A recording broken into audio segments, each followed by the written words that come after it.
Alors, bonjour à tous. So good day to all and welcome to meeting number 80 of the Standing Committee on Technology of the House of Commons, Industry and Technology. We are working in a hybrid fashion pursuant to the House Order of Thursday, June 23rd, 2022. Pursuant to the Order of Reference of Thursday, June 1st, 2023, today we are continuing consideration of Bill C-42, an act to amend the Canada Business Corporations Act and to make consequential and related amendments to other acts. I would like to welcome our witnesses as well as thank you for your patience. We are starting a little late. We were voting in the House of Commons, and we have with us from the Department of Finance, Justin Brown, Senior Director, Financial Crimes Policy, Governance and Transparency. From the Financial Transactions and Reports Analysis Centre of Canada, FinTrack, we have Annette Ryan, Deputy Director, Partnership, Policy and Analysis, and Robert Demeter. And from the RCMP, we have Superintendent Denis Baudouin, Director, Financial Crime. Thank you for joining us. From Transparency International Canada, James Cohen, Executive Director, and we have Sasha Caldera from Publish What You Pay Canada as well. Thank you for joining us to discuss this important bill. As you know, you'll each have 5 minutes. Without further ado, I will turn the floor over to Ms. Ryan. You have 5 minutes, Madam. Thank you, Chair. I will allow my colleague from Finance to discuss what we have for you. Director of Financial Crimes, Governance and Transparency of the Department of Finance, and I'll provide an overview on behalf of the Department of Finance and as well as my colleague Annette Ryan from the Financial Transactions and Reports Analysis Centre of Canada. In addition to the proposed amendments to the Canada Business Corporations Act, which would stand up a federal publicly accessible registry of beneficial ownership information, the government is putting forward consequential amendments to the Income Tax Act and the Proceeds of Crime, Money Laundering, and Terrorist Financing Act. While Corporations Canada would maintain responsibility for the federal beneficial ownership registry, the government seeks to use additional mechanisms to help support the accuracy of the registry by cross-referencing beneficial ownership information held by other sources. The Income Tax Act. Oh, sorry. The Income Tax Act restricts the provision of and access to taxpayer information. Specific exemptions must be enacted in order to share taxpayer information. Clause 17 authorizes the sharing of information relating to shareholdings and corporate ownership structures of private corporations collected by the Canada Revenue Agency. Providing access to this information would enable officials at Innovation, Science and Economic Development Canada and Corporations Canada to verify and validate data reported by private corporations to the Corporate Beneficial Ownership Registry. The taxpayer information on shareholdings and corporate ownership structures would not be published through the Corporate Beneficial Ownership Registry and would be shared for the sole purpose of verifying and validating data reported by private corporations to the Corporate Beneficial Ownership Registry. Clause 18 would give the Governor and Council the power to make regulations under the Proceeds of Crime, Money Laundering, and Terrorist Financing Act, respecting the reporting of discrepancies in information obtained on the beneficial ownership and control of an entity. Persons and entities regulated under that act, including banks, credit unions, life insurance companies, money services businesses, and real estate businesses, are all required to implement measures to detect and deter money laundering and terrorist financing. On meeting certain conditions, these include requirements to obtain and confirm the accuracy of beneficial ownership information when doing business with a client that is a corporation. A public registry would provide reporting entities with a tool to help confirm the accuracy of beneficial ownership information they obtain from clients. Upon becoming aware of material discrepancies between the beneficial ownership information in their records and that filed with the registry, reporting entities would be required to inform Corporations Canada. The proposed regulation-making authority would allow the government to proceed with regulations setting out the terms and the conditions of a discrepancy reporting requirement. These regulations would specify the details necessary for implementing the scheme, such as when a discrepancy should be reported, information to be provided in a discrepancy report, record-keeping requirements, and consequences for noncompliance. To conclude, this cross-referencing of beneficial ownership data would supplement Corporations Canada's compliance efforts and help improve the data integrity of the registry. Thank you. Merci beaucoup, Monsieur. Thank you very much, Mr. Brown. I will now recognize Sasha Caldera from Publish What You Pay Canada. Mr. Chair and fellow committee members, thank you for inviting me to speak today.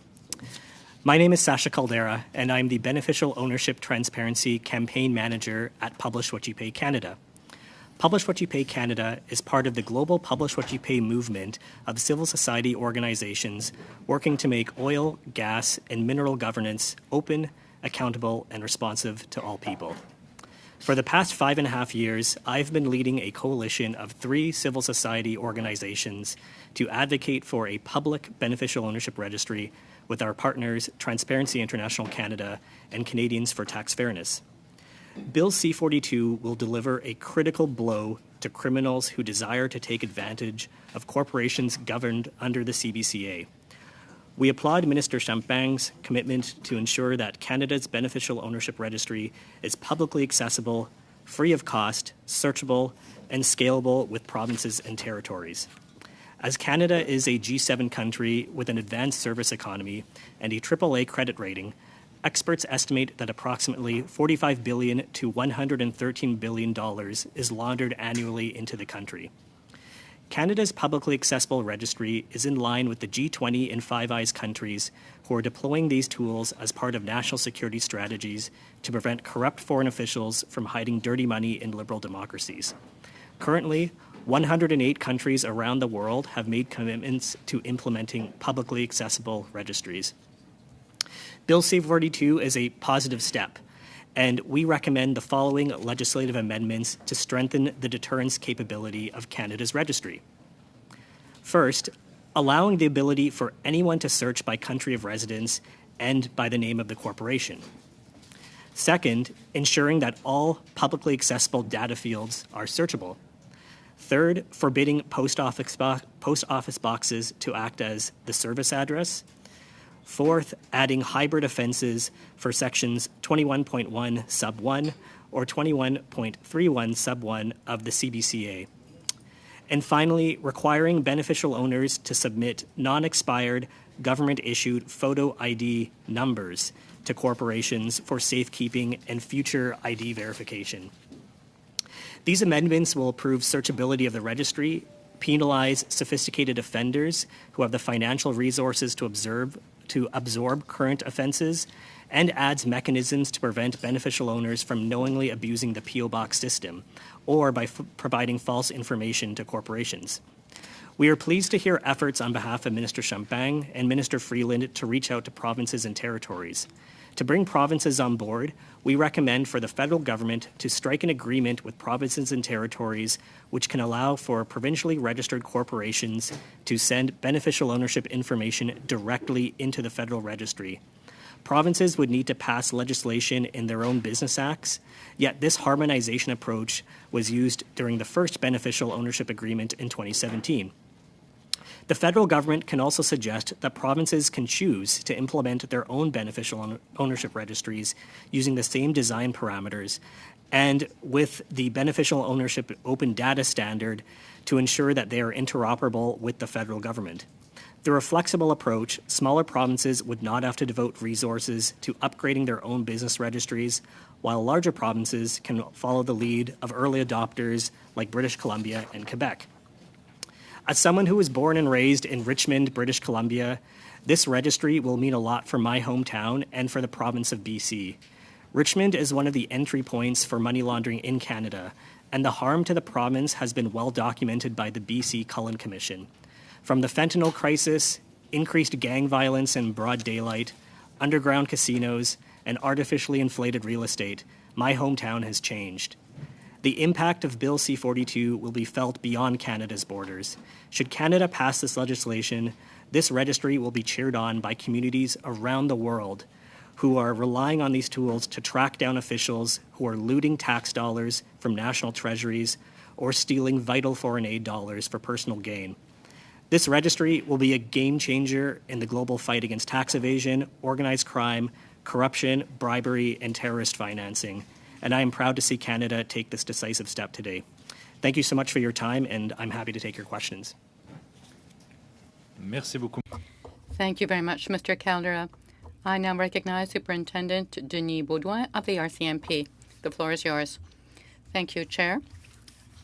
I am happy to appear before you today. I'm Superintendent Denis Baudouin, Director of Financial Crime, Criminal Operations at the RCMP.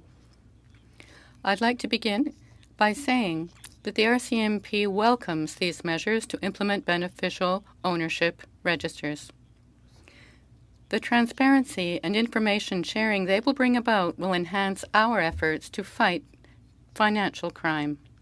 As you know, the concealing of beneficial ownership information is a technique used in money laundering and terrorist financing.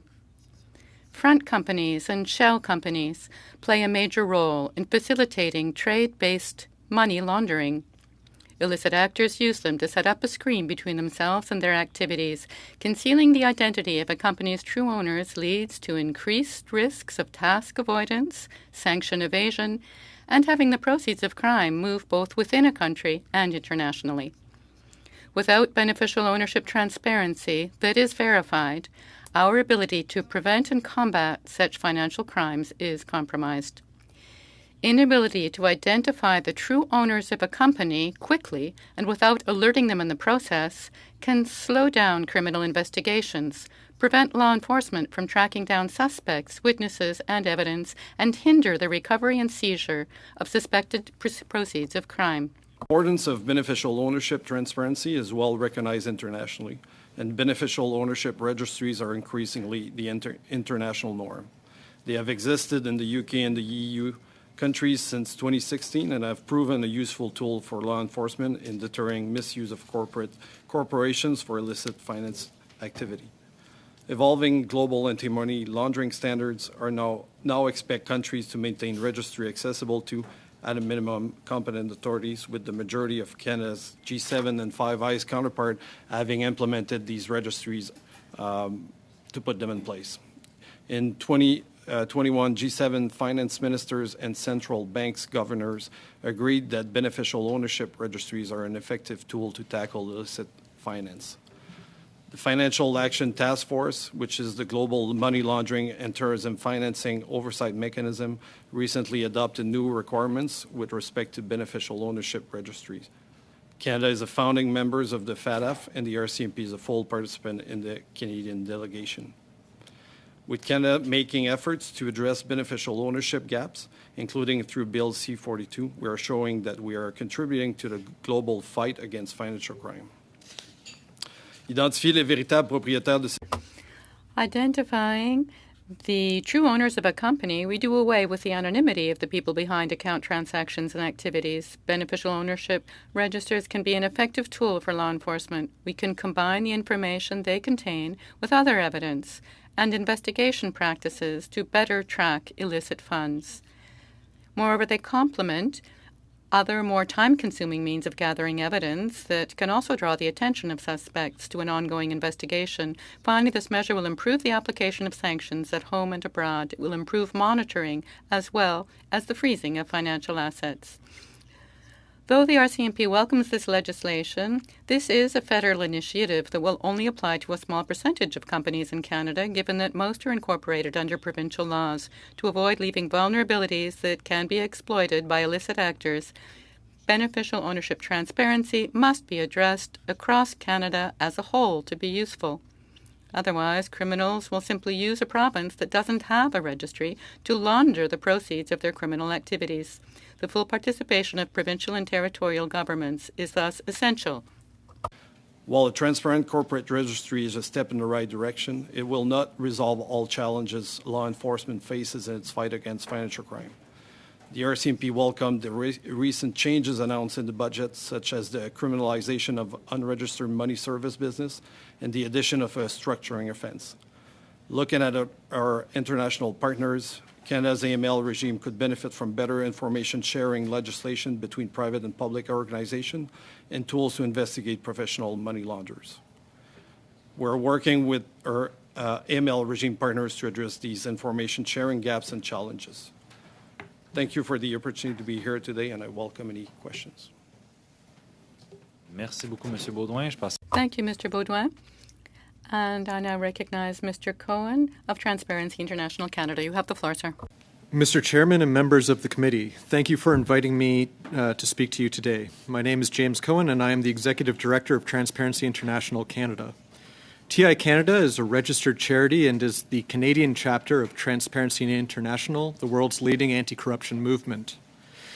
TI Canada, a member of the informally known End Snowwashing Coalition, along with Publish What You Pay Canada and Canadians for Tax Fairness, is enthusiastically supportive of Bill C-42 that will establish a publicly accessible corporate beneficial ownership registry at the federal level in Canada. Not only are we pleased with the government's introduction of Bill C-42, but we are greatly encouraged to see the cross-party support for the principles of the bill. All parties should be proud to work in this cooperative manner to achieve a win for Canadians in the fight against global corruption.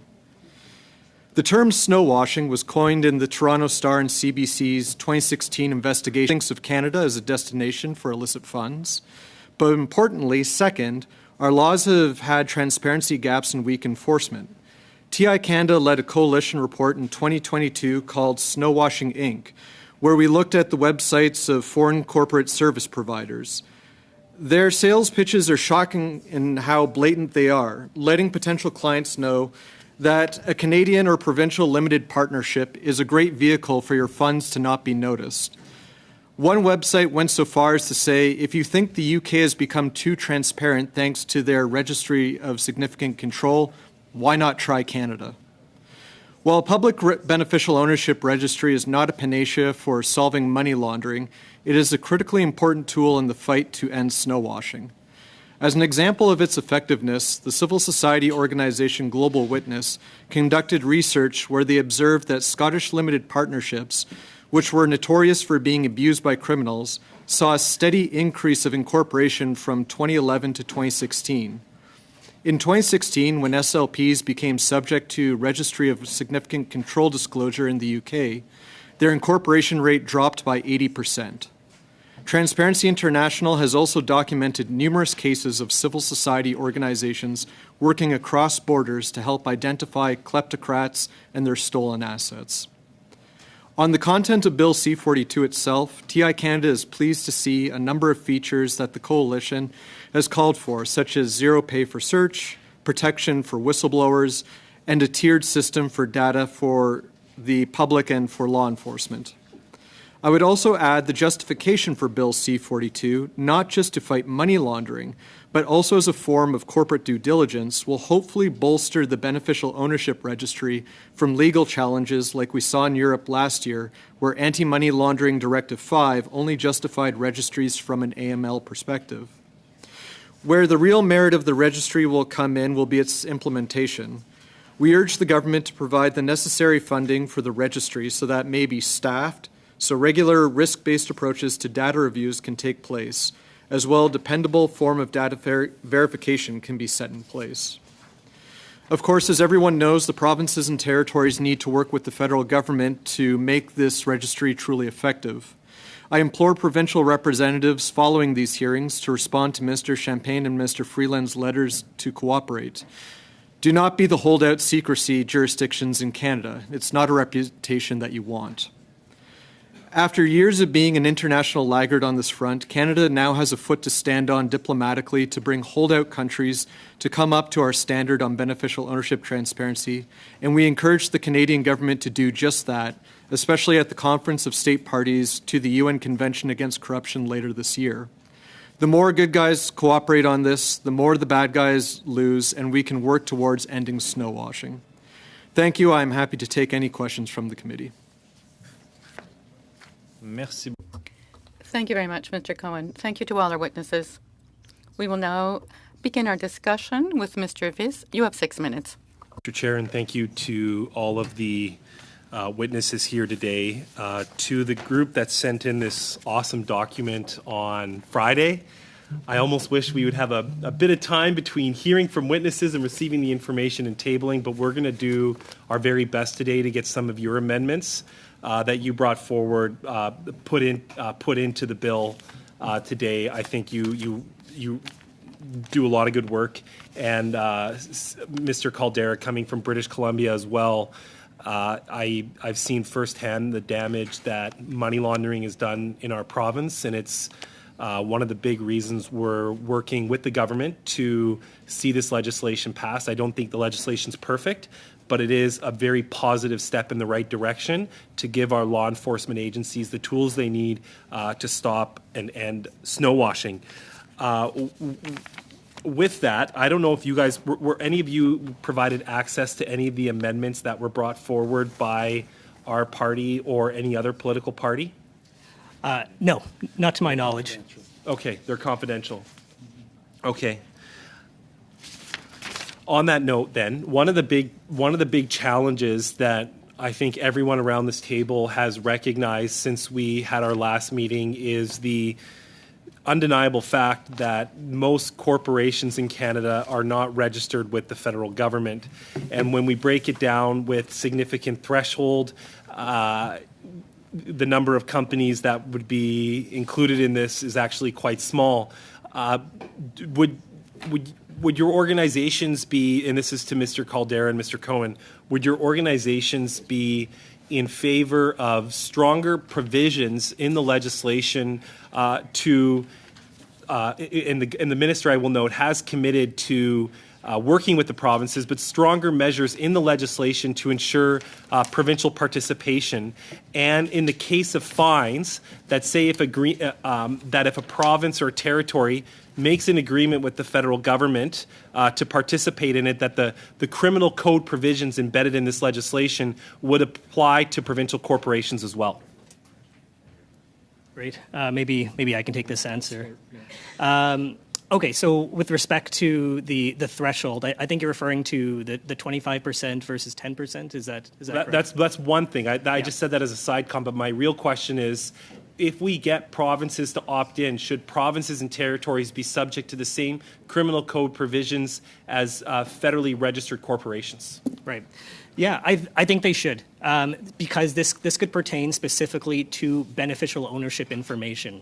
And because the registry is set up in such a way where provinces, should they choose to do so, can send their beneficial ownership information into the federal registry, I think those penalties or offenses could apply. My next question relates to, so you're from Richmond. One of the big problems we have in Richmond is numbered companies buying up very critical agricultural land. In some cases, they build mega mansions on it. In other cases, we don't know who owns this land, what their purpose for holding this land is. Do you think that this legislation could be strengthened if we included some provisions to have real estate included with the numbered companies, that the real estate listings be available to law enforcement agencies? Because it is an undeniable fact that in Richmond, British Columbia, that there is land that is used for money laundering purposes. So I think the tricky part with real estate, because they are provincially regulated, right, that always makes legislation like this a little more complicated. One advantage in BC is the Land Ownership Transparency Registry, which would cover companies that have an interest in land. So what we're thinking as a coalition is these beneficial ownership property registries, twinned with a pan-Canadian corporate registry, should be able to provide enough information to law enforcement and competent authorities in order to triangulate individuals of significant control. Okay. Mr. Chair, how much time do I have left? About a minute and a half. Okay. On thresholds, you wrote in your notice that in your letter to committee that you supported the spirit of some of the discussion we've had around this table on lowering the threshold to 10% for significant ownership, or as another option, adopting more stringent language as found in the UK registry to ensure that stack corporations, or the problem myself and Mr. Van Bynen raised regarding stack corporations, could be addressed accordingly.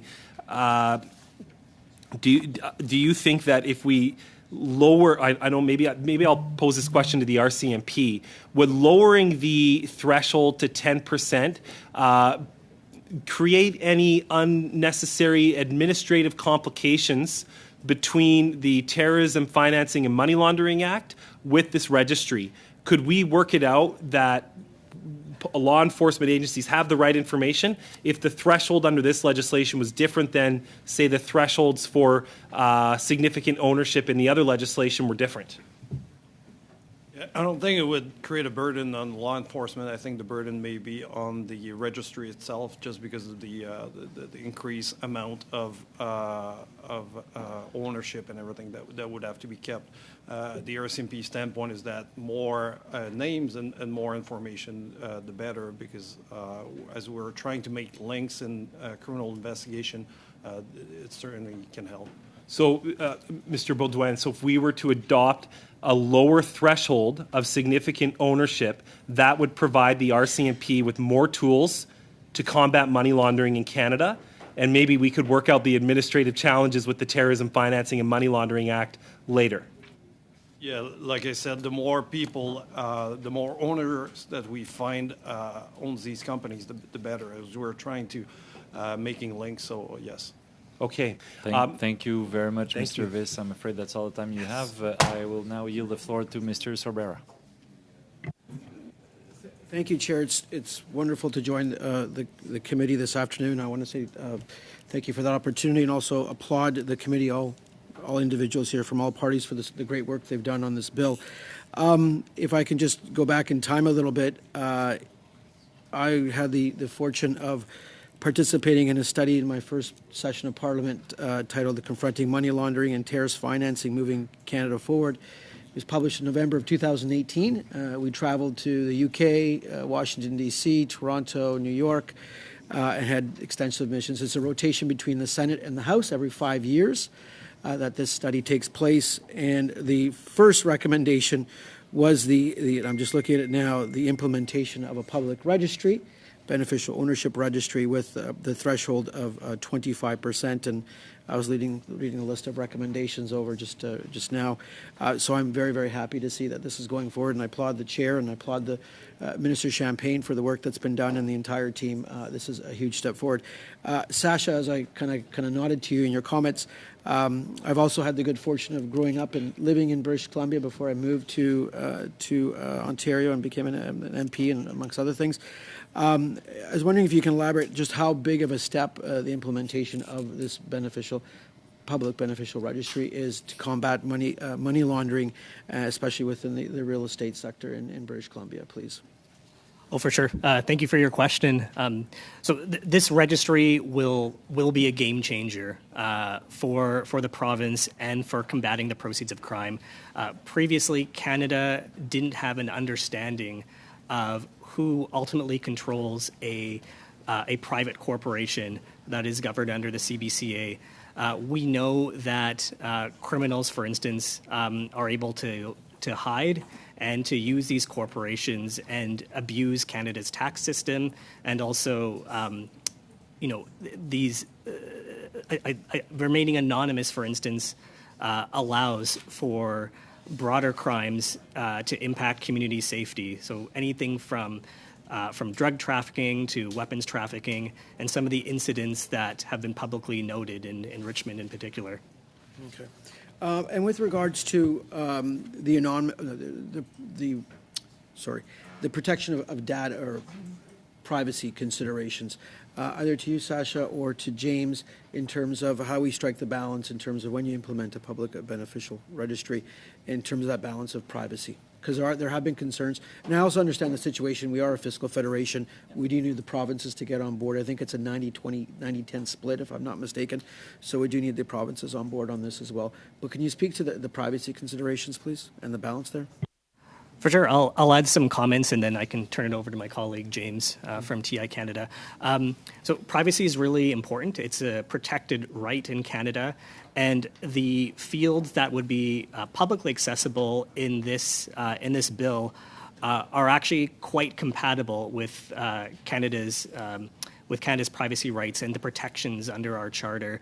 We carried out an analysis back in 2019, and our findings actually corroborate quite well with the fields that would be publicly accessible in this bill. James, do you have any other comments? I think part of that study that we conducted, and thank you for the question, we're more than happy to circulate that publication to any committee member who wants it. Striking the balance of the data with the mandate or the purpose of the bill and what it is trying to achieve. We found that there was the balance there, but also having the opt-out option, of course, for anybody who felt that their safety was genuinely in peril, of course, minors not being included on the registry. So we also want to see a balance in this registry that protects Canadians that are going about their perfectly legal business with making sure that those that have more nefarious things going on aren't able to hide. Thank you. Thank you, Chair. Thank you very much. Je passerai maintenant la parole. And now we'll yield the floor to Mr. Lemire, 6 minutes. Thank you, Mr. Chair. I will begin with Mr. Baudouin from the RCMP. In a prior study carried out by this committee, we had received a prior inspector, a fraud inspector, retired, of the RCMP. And he had said that the RCMP, and by extension the federal government, do not consider fraud and awareness raising about fraud to be a priority in Canada. If I look back at his testimony answering a question put by my colleague Brian Mass, he had answered as respectfully as possible.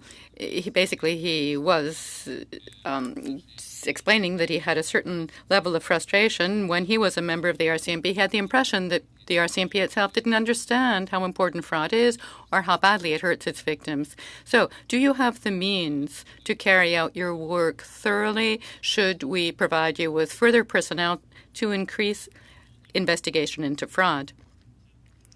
Fraud is a rather broad term. It covers, of course, many types of fraud. Saying we don't think fraud is a priority, I wouldn't say that. I think that's false. But under the general umbrella of fraud, we do have priorities. For example, if depends on who the victims are. If the victim, for example, is the government of Canada itself, that is a high priority for us. We have specialists who work with representatives of other police forces across Canada to ensure that we maintain links and cover many jurisdictions sometimes in cross-referenced investigations internationally as well. Of course, fraud has evolved. 5 or 10 years ago, we didn't have as much cyber criminality used for fraud, certainly not as much as we have today. With more resources, we could do more. Of course, just like any other service, agency, or department. So, at this point, we focus considerably on fraud affecting investments. We have 4 units heading up those types of investigations. The RCMP at the federal level, though, does not have jurisdiction over all frauds across Canada, given provincial jurisdictions. So C42 obviously intends to give more teeth to such investigations. Does it include extra powers, extra authorities for you at the RCMP? And if so, what? Authority to access whoever is hiding behind a shell company or front company. Yes, often criminals will hide behind companies. Sometimes these Canadian companies are registered in third countries. And Bill C-42 will allow us to independently go and see who those people are behind those companies without having to go through that other country, you see, which is sometimes not really possible for us. Moreover, as others have said here, it's truly important to ensure that all provinces and territories are on board with this. Otherwise, the criminals will very easily just go to the holdout provinces and territories and be able to do just what they've been doing so far. Yes, I would think that harmonization with the provinces, with Quebec, for example, is essential. How will the RCMP be able to work under C-42? What sort of extra powers does it give you to work together with provinces and territories? Well, as I said, we will have more information about who is behind certain types of companies internationally, for sure. And then with the provinces, we'll have to see how this is implemented at different levels. At the federal level, for sure, it gives us, or it will give us, more information and independent access to the information. Right now, we can ask, of course, for companies to give us information, but as you do so, you're, in letting that company know that police officers are looking into you, which is the sort of thing that doesn't really work very well when you're carrying out a criminal investigation. Not in our favor. So we'll see how the provinces adopt this or how they get on board or not. So at the outset, it doesn't change much in the dynamics you have with the police forces, because you seem to be working with them already. But if there are provincial reactions, you'll be able to get those online. Well, maybe I didn't put this clearly. We do work with police officers. My understanding is that police officers across the country will have access to this information. We already do collaborate very fully with most police across Canada. This will help us do more so, and they too will access this information. Let's say when it comes to search, will you be able to identify what type of corporations? Would it help you to identify what types of corporations turn up in the registry? Right now, that's not possible. Let's say you can't go and see whether this is a sports betting corporation. Just search all of those quickly in the registry. Would that help you?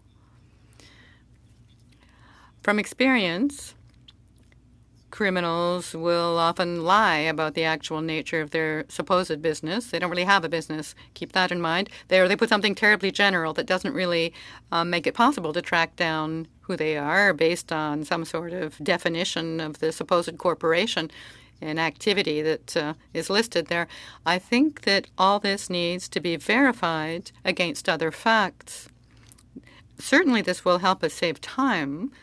We'll be able to see how illicit actors adapt their criminal behavior because, of course, every time we bring in new legislation, criminals just shift their operations and their modes and their schemes, and we'll just have to see where they go this time, how their approaches shift to counter the new legislation. As I said, the more information we get as quickly as possible, the better it is for us. We're certainly not going to turn down information if Parliament wishes to give us the authority to access it. Thank you. Thank you for your work. Thank you, Mr. Massé. The floor is yours. Mr. Chair, and from a Toronto Star article, new law won't stop Canada from being used for money laundering, tax evasion, critics say, February 28th, 2017. I want to quote a couple things here. This was what hasn't been discussed a lot here is this is actually our second attempt in recent years to deal with this. Bill C-25 was the first one, and at that time, Minister Bain said, quote, would provide the foundation for a 21st century marketplace. They will align Canada's framework laws with best practices in jurisdictions around the world. In my comments in that article, I said, it's a missed opportunity. The message to the financial community is basically we're taking a pass. I think we're going to get called out by international communities for this. They are glaring holes in corporate accountability and transparency. So my first question to you, Mr. Caldera, sorry, I can't see last make sure I got that right. Will we have the same reaction passing this piece of legislation as it's currently written? Again, that was my problems with the previous set of section 25, and what's your opinion on this? Is it going to be a missed opportunity again, or do we have it right this time? Because ironically, most of these amendments are things that actually got voted against that I tabled in that Bill C-25. So now I'd like to hear from you about where we're going to be when this is done. For sure, absolutely, and thank you for your question. I think largely a lot of the elements are correct in this bill, and from our perspective, we've worked on this topic for about 6.5 years. Transparency International 7 years, and we don't want perfect to be the enemy of the good. And what's in this bill is quite good, and it will take Canada. It'll move Canada forward, and it'll be celebrated worldwide. But more specifically, it will have utility because it will apply to every single corporation that is governed under the CBCA. Now, where the gap does exist is foreign corporations, for instance, which are incorporated in other jurisdictions outside Canada. Those are not covered under the CBCA. And we're recommending as a next step for the federal government to work with provinces and territories to try to see if there's an agreement that could be reached where those foreign companies, upon registering provincially to carry on business, they can also disclose beneficial owners. That will just make this entire effort a lot stronger. And the United States, in their Corporate Transparency Act, has included disclosure of beneficial owners for foreign entities. So, and I want to thank my colleague and friend from the bloc, Mr. Lemire, mentioning about fraud, because I thought Bill C-25 was complete fraud. It made us look like we had legislation on the issue, and basically we really didn't have anything effective. So what you're saying is that the bill, don't let pass the opportunity, but at the same time, you would like to see other areas strengthened in the bill. We could do a little bit better as we go through our clause by clause. We could keep that in mind that we have that. And would you agree that there's probably room for us internationally to allow us to do that? Because what we hear often as members of Parliament, you can't do that because of a trade agreement with whatever, or you can't do that because there's other legal system. We get that all the time. What's the context of if we improve this bill internationally for us? Oh, for sure. So it just depends on the will on behalf of political parties. If there's political will, then you could certainly include provisions of requiring disclosure of foreign corporations. The way this is set up is at the provincial level, when a foreign company is registering to carry on business, it's done at the provinces. So our perspective is, I think this should be step 2 on behalf of the federal government, and Canada can start work with provinces and territories in requiring this. I think as well, it's important to remember that this whole this work on beneficial ownership transparency is going to be iterative, and it needs to happen step by step. Canada has already taken the first step with phase 1 of beneficial ownership requirements, where corporations hold an internal register. This step we consider step 2, but there are still several steps that need to be taken, and I think with this bill, Canada is well on its way. That's good. Good to hear. And one quick question then to the RCMP with regards to resources for this. I know it's been referenced. What is there, I guess, any other added components in this that you'd prefer to see happen, or internationally that somebody has done a better practice than us, or something you've noticed? So even if we don't have it in this time around, we might want to think about that in the future, because I think that this bill probably should be an evolution for sure past what we do here today, as we start to work with the provinces more comprehensively and also other international communities. But is something out there that you don't have as in the toolbox that would be helpful? Not specifically for this bill. I think sometimes we tend to compare things with other countries. I think we're going to have to see how this bill, if it's adopted, how it fits in the Canadian legislative system. Something may work internationally, but then it doesn't fit with our charters and case laws, for example. So I think it'd be certainly prudent to see how its implementation and then assess as to how criminals, as I said, adopted their methodology and see if it can be better suited. Okay. I just hope that, we're also cognizant of, but we're asking you to do more with the same budget. And if we want to take this seriously, and I don't think in North American society we take corporate crime very seriously. I really don't. Sometimes you have these odd cases here and there, but there's not enough of that. We're more concerned with petty stuff, in my opinion, than some of the white-collar stuff that's been going on. But I'm out of time. Thank you, Mr. Chair. Merci, Monsieur Massé. Monsieur. Thank you, Mr. Massé. Mr. Williams, you have the floor. I'll give it to you, Mr. Perkins, right now. Thanks, Chair.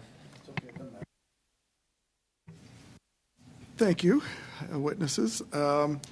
My first question is, I know we focus a lot on beneficial registry around financial transaction issues and organized crime and money laundering.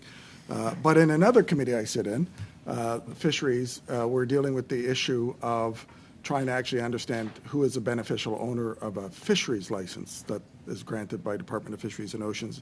And Fisheries and Oceans doesn't even actually, in the end, know. That's why for 17 months they've been doing a separate beneficial registry survey, which now requires part of it to go through a forensic accountant. So I don't know if it's Ms. Ryan or Mr.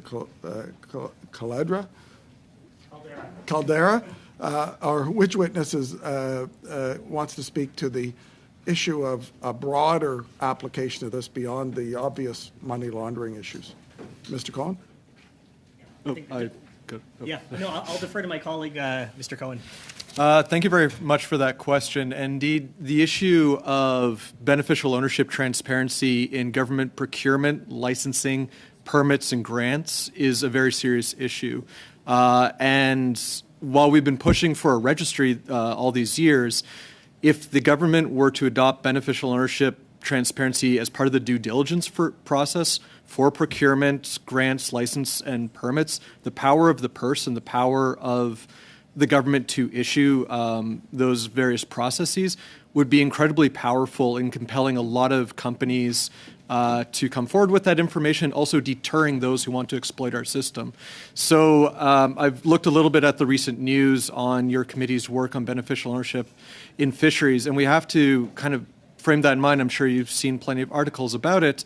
The impact of illegal and overfishing in our oceans. And if we're kind of connecting corruption as an underpinning issue to some of our society's greatest ills, whether it be conflict, societal inequality, or environmental degradation, there's always an element of corruption there. And if we want to get at these issues of illegal fishing and illegal trawlers and people trying to exploit Canada's own fisheries, it is, I would say, it's incumbent on the government to know who we're issuing these permits to. So in next steps, I would advise the government to start expanding. Yeah, and it goes along on that, even in the question of, for example, DFO has a policy that no company is supposed to have a monopoly in any particular species, but they don't know that, how to enforce that through the fact that they don't know who the companies are. And then also, we don't know the state of the foreign ownership of our fishery, for example. I think Ms. Ryan has some comments. Thank you. If I may speak on behalf of FINTRAC, the anti-money laundering agency, I would point to recent work that we've done with international partners in the area of wildlife trafficking. And so that effort was really geared towards giving indicators to our partners in the financial sector so that they could build on some of these interlocking blocks in the money laundering space, so that as we make progress on beneficial ownership of corporations, this work would give them, essentially line of sight to what they should be looking for in terms of patterns of financial transactions that are problematic, and they should report to us so that we, in turn, can do our work and report to others within, the overall regime. Thank you. Mr. Caldera, you've got a number of proposals, which hopefully I'm going to propose some amendments a little later today or when we get through this. Could you explain the importance of, in such a registry, things such as were written in the letter about having ID numbers from non-expired government-issued ID as part of that, country of residence, name of corporation, some of the other detail that you asked for to be added to the bill, so that it's actually more than just a numbered company who the directors are, so that there is some sort of verification presumably behind this as to who the ultimate owner is. Absolutely. Thank you for your question. So let's start with the ability for anyone to search by country of residence and the name of the corporation. This is information that would already be collected by the registry itself. It would be part of the service address. We want to differentiate that information field from jurisdiction of residence, which is solely for tax purposes, and we're not recommending that that field be publicly accessible due to privacy considerations. But being able to search by country of residence, if you would imagine yourself in the global south, for instance, and you suspect that the nephew of a mayor or the nephew of an official is perhaps involved in money laundering or who has a really poor reputation of stealing from national treasuries, you can search beneficial owners by the country of residence where their service address might be. And that would be really powerful as a tool. Searching by the name of the corporation is a function that the UK registry has, and it allows for reverse searching. So if you don't know the name of the beneficial owner, you can look up the name of the corporation, for instance. So that would be incredibly helpful. Some of our other recommendations, we just want to ensure that all publicly accessible data is searchable. We just included some specifics on that. We believe that this is in line with the minister's vision for this bill.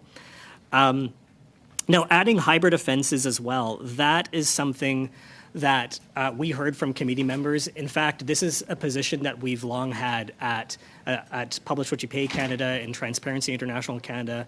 We think that a hybrid offense can be used in those instances when you're dealing with really sophisticated criminals who have the ability to financially absorb penalties. So we're talking about large organized crime or terrorist organizations where $200,000 is something that they can absorb. Absolutely. So we think that this will be a measure just for those offenses where there is knowingly they are knowingly committing that offense. And then with the ID numbers, we just think that this is a progressive measure. It would be in line with what the United States is doing. And we're not asking companies to hold the government-issued ID itself, but rather just the ID number, so it minimizes any privacy and information intrusion. I don't know if I've got time for one more question. To Mr. Baudouin.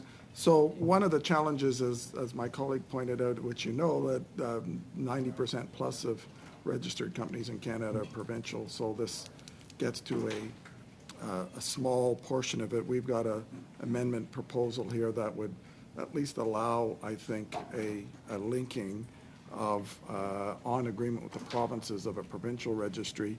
Wouldn't that be more helpful to be able to search all in sort of one database where you have an agreement, a provincial and a federal registry, rather than all of these independent jurisdictions across the country? Makes it more difficult for not only law enforcement, but for individuals who want to do search.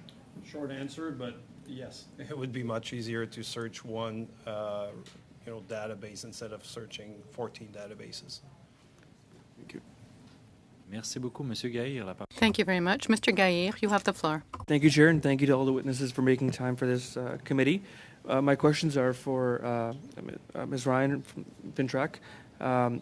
We know that the bill sets the threshold at 25% for what a beneficial owner is. We've heard testimony, and I think some colleagues have actually suggested that they would prefer a lower threshold, maybe perhaps 10% is a number that's been thrown around. Could you speak a little bit about what the international standards are and even what Canadian provinces are doing? So I might start first with the international standards, and I would refer the committee, if further study allows, towards the requirements of the Financial Action Task Force. That is the international peer-setting body that has put forward conditions in respect of beneficial ownership. And I am looking at the requirements now. I would view the need for Canada as being to move forward on establishing the registry more so than the threshold percentage itself. In terms of the moving forward with the provinces and territories, it as my colleague from the RCMP has said, would be incredibly helpful to have the interlocking sets of registries so that we could search them all on a common basis that builds from work that's been done to set them on the same definitions. But the 25% number, that's comparable to peers, right? The UK, EU, the US? Yes. It is, okay. For the gentleman from the RCMP, we know that the bill also includes protections for whistleblowers. Could you elaborate on that and why you think that should be brought forward? Yeah, like I'm not. I remember reading it. Maybe I could get back to you, but in general, protection for whistleblower is extremely important. Whether it's different type of financial crime, but we need people to come forward with allegations in order to start and specific investigation. So any protections or legislation that would allow better protection and willingness for people to come and participate and be a witness to financial crime would be extremely well received. Great. So just back to the individuals from FinTrack. Will the government be able to verify the information that's being provided, and how so? I would share the answer with my colleague from the Department of Finance that's leading on the policy side, but also happy to speak to how it works in practice. Sure, thank you.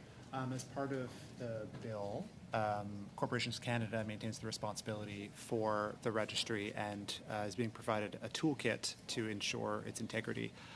From a anti-money laundering FinTrack perspective, we have reporting entities. They're entities that have existing anti-money laundering requirements. So under existing requirements, they already have to verify beneficial ownership information. And so a part of this bill is to require those entities, while they're conducting their business, if they notice any discrepancies with the information that they are receiving from their corporate clients and what's available in the public registry, they would be required to notify Corporations Canada, and then Corporations Canada would exercise their tools to conduct the proper follow-ups. Great. Sure. Just wondering how much time I have. 1 more minute? Okay. I think I'd like more information on the provinces and territories and why it's important for them to play ball here and possibly provide more information and how that can be facilitated.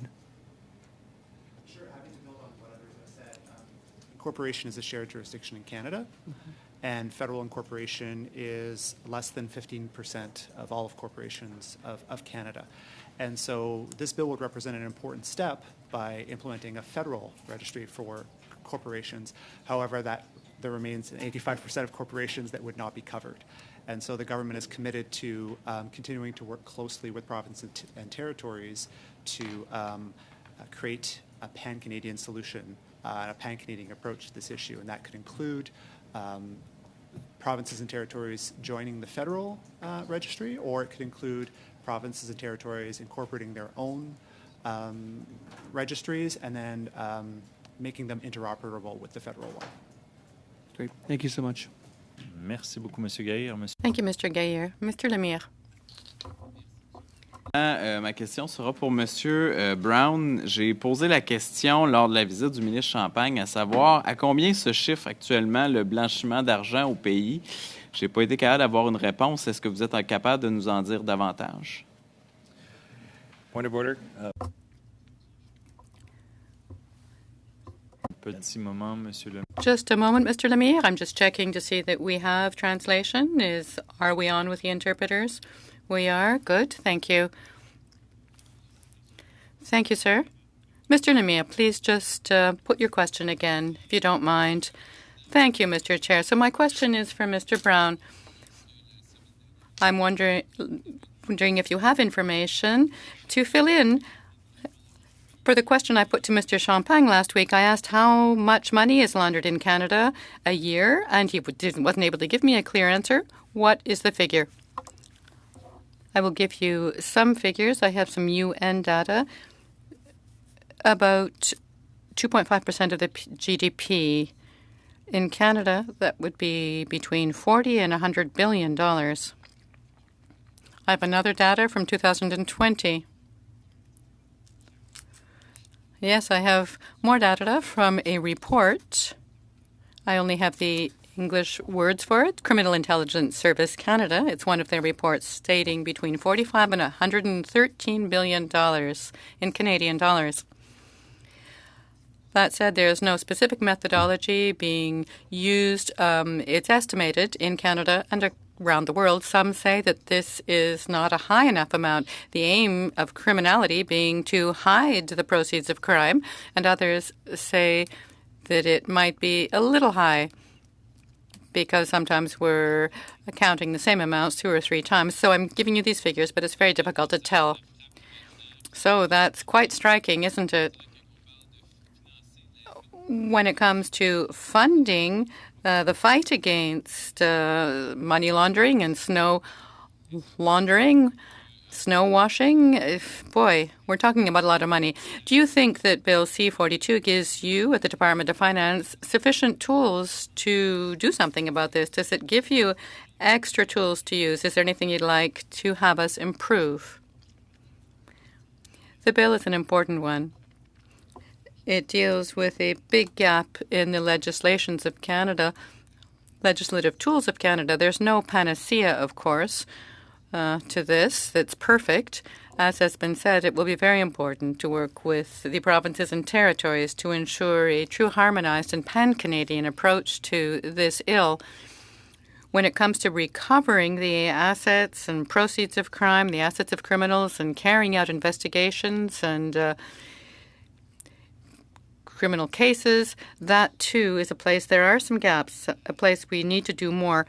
The government has announced the aim of creating a specialized financial crime agency with more details about that coming down in the fall. The aim would be to have an agency with expertise in financial crime, with proper training, with experts, and making that a priority, financial crime, to carry out exactly that, investigations into financial crime and recovery of assets.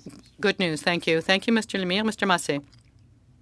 And continuing, Mr. Brown, with this change in the legislation, is there enough staffing resources for this? And is the government planning on contracting, or is some of the work already being contracted out to McKinsey and other third parties, or are we relying right now on public servants for that right now that are permanent employees?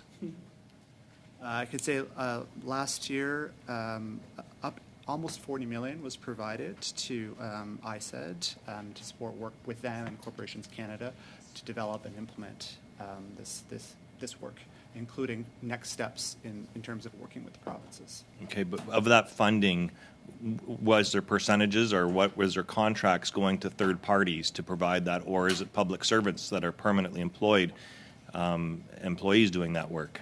I do not have those figures. Perhaps ISED would have numbers on where they spent those funds. I don't have them. Okay, that's fair enough. Mr. Chair, I'd like to maybe propose that we get that answer. I'd like that from I said, because one of the things I'm concerned about here is consistency, and also potentially with some of the third-party groups and their activities, you could have poisoning of the well of investigations on this. So thank you very much for your testimony here today. Thank you, Mr. Chair. Merci beaucoup. Je passerai Thank you very much. I will now yield the floor and recognize Mr. Williams, if I'm right. Chair, and thank you to our witnesses. Mr. Baudouin, I think one of the changes to this bill, we've heard the stats of 113 or potentially 113 billion that's laundered in Canada. This bill is supposed to provide whistleblower protection as one of the aspects. Do you think the proposals made in this bill go far enough for whistleblower protection? Like I said, whistleblower is an important protection, is an important piece of legislation that enabling people to come forward to the RCMP or other departments to ensure that the law is put in place and applied properly. So we welcome anything regarding the whistleblower protection that's in the bill right now. Do you think it goes far enough at this point?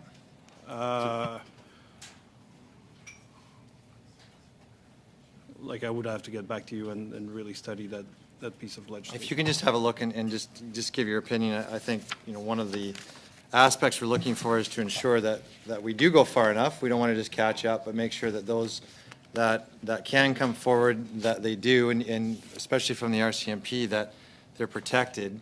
Otherwise, in some aspects, this may not go far enough to protect those individuals. I wanted to also talk about the future of fraud.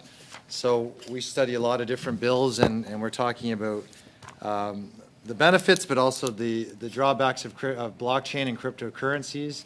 We're certainly talking about privacy protection and then AI. All of these of which, does this bill go far enough to look to the future of fraud? I'll start with Ms. Ryan with FinTrack. Currently, right now, do we track Interact payments when it comes to Interact at all, and how Canada is one of the only nations to use Interact, but from bank account to bank account? Is that something covered in this legislation? Do you think we go far enough right now? Thank you for the question. I would say that specifically for this legislation, the focus is not Interact or the payment system. It's focused more on the identification of corporate entities that transact on either end of a financial transaction. And so, to that end, I think, it has a different focus, this bill. The aspect of understanding how we can follow payments across networks and so on is something that we see as a future piece of work as we continue to work with entities that are already regulated under our system, which includes financial entities that use Interact to transact between them, and then the newly incorporated members of the regime through the payment service provider community. But that does not extend to Interact, which is providing more of an infrastructure than that service element. And I understand that with this bill that we're taking kind of step one that allows us to see everyone who's incorporated. We do see, though, that as much as cryptocurrencies are great, they can also be used to skirt the system. Do you see that as also being in another bill we need to look at for protection, not necessarily in this piece of legislation? Sure. So another great question, and I appreciate it. I would say that there has been legislation that's been brought forward to bring cryptocurrency dealers into the anti-money laundering regime. So starting in June of 2020, those money service businesses, virtual currency dealers, had to register with FinTrack. The following year, they had to begin reporting to us about dealings in the cryptocurrency space. So those separate amendments to the Proceeds of Crime, Money Laundering, Terrorist Financing Act have brought those entities into the regime already. And so I'd be happy to extend on that, but that's kind of the punchline of it, is that they are already included in the regime. Okay, thank you. Mr. Brown, you did say this legislation is great. It's not perfect. So I guess in not using your words, not to use them against you, but what would you change? What would you add to make it a little more perfect? What can we do to this bill? One or two things to make it just a little better. I'm not sure those were my words, just to be honest. My words. Yeah. Oh, sorry. I get the same question. I think, without commenting on whether this bill is perfect or not, I think if it were passed, based on international standards and our own examination, as I said, it would leave an important gap for corporate beneficial ownership registries on a Canadian approach. It would cover about up to 15% of incorporations in Canada. They're done at a federal level, which obviously leaves up to 85% or more at a provincial and territorial level. And so that's why it's so important to continue to work with provinces and territories to develop this pan-Canadian approach. I'll say for several years now we've had a working group with provinces and territories. It's a rather mature relationship. It's an ongoing discussion, and so we're well prepared to deepen that engagement. I believe Minister Champagne said last week a letter had gone out from Minister Champagne and Minister Freeland to their provincial and territorial counterparts to help use the momentum of this bill to deepen and further that work. And so I think that's going to be one of our major priorities as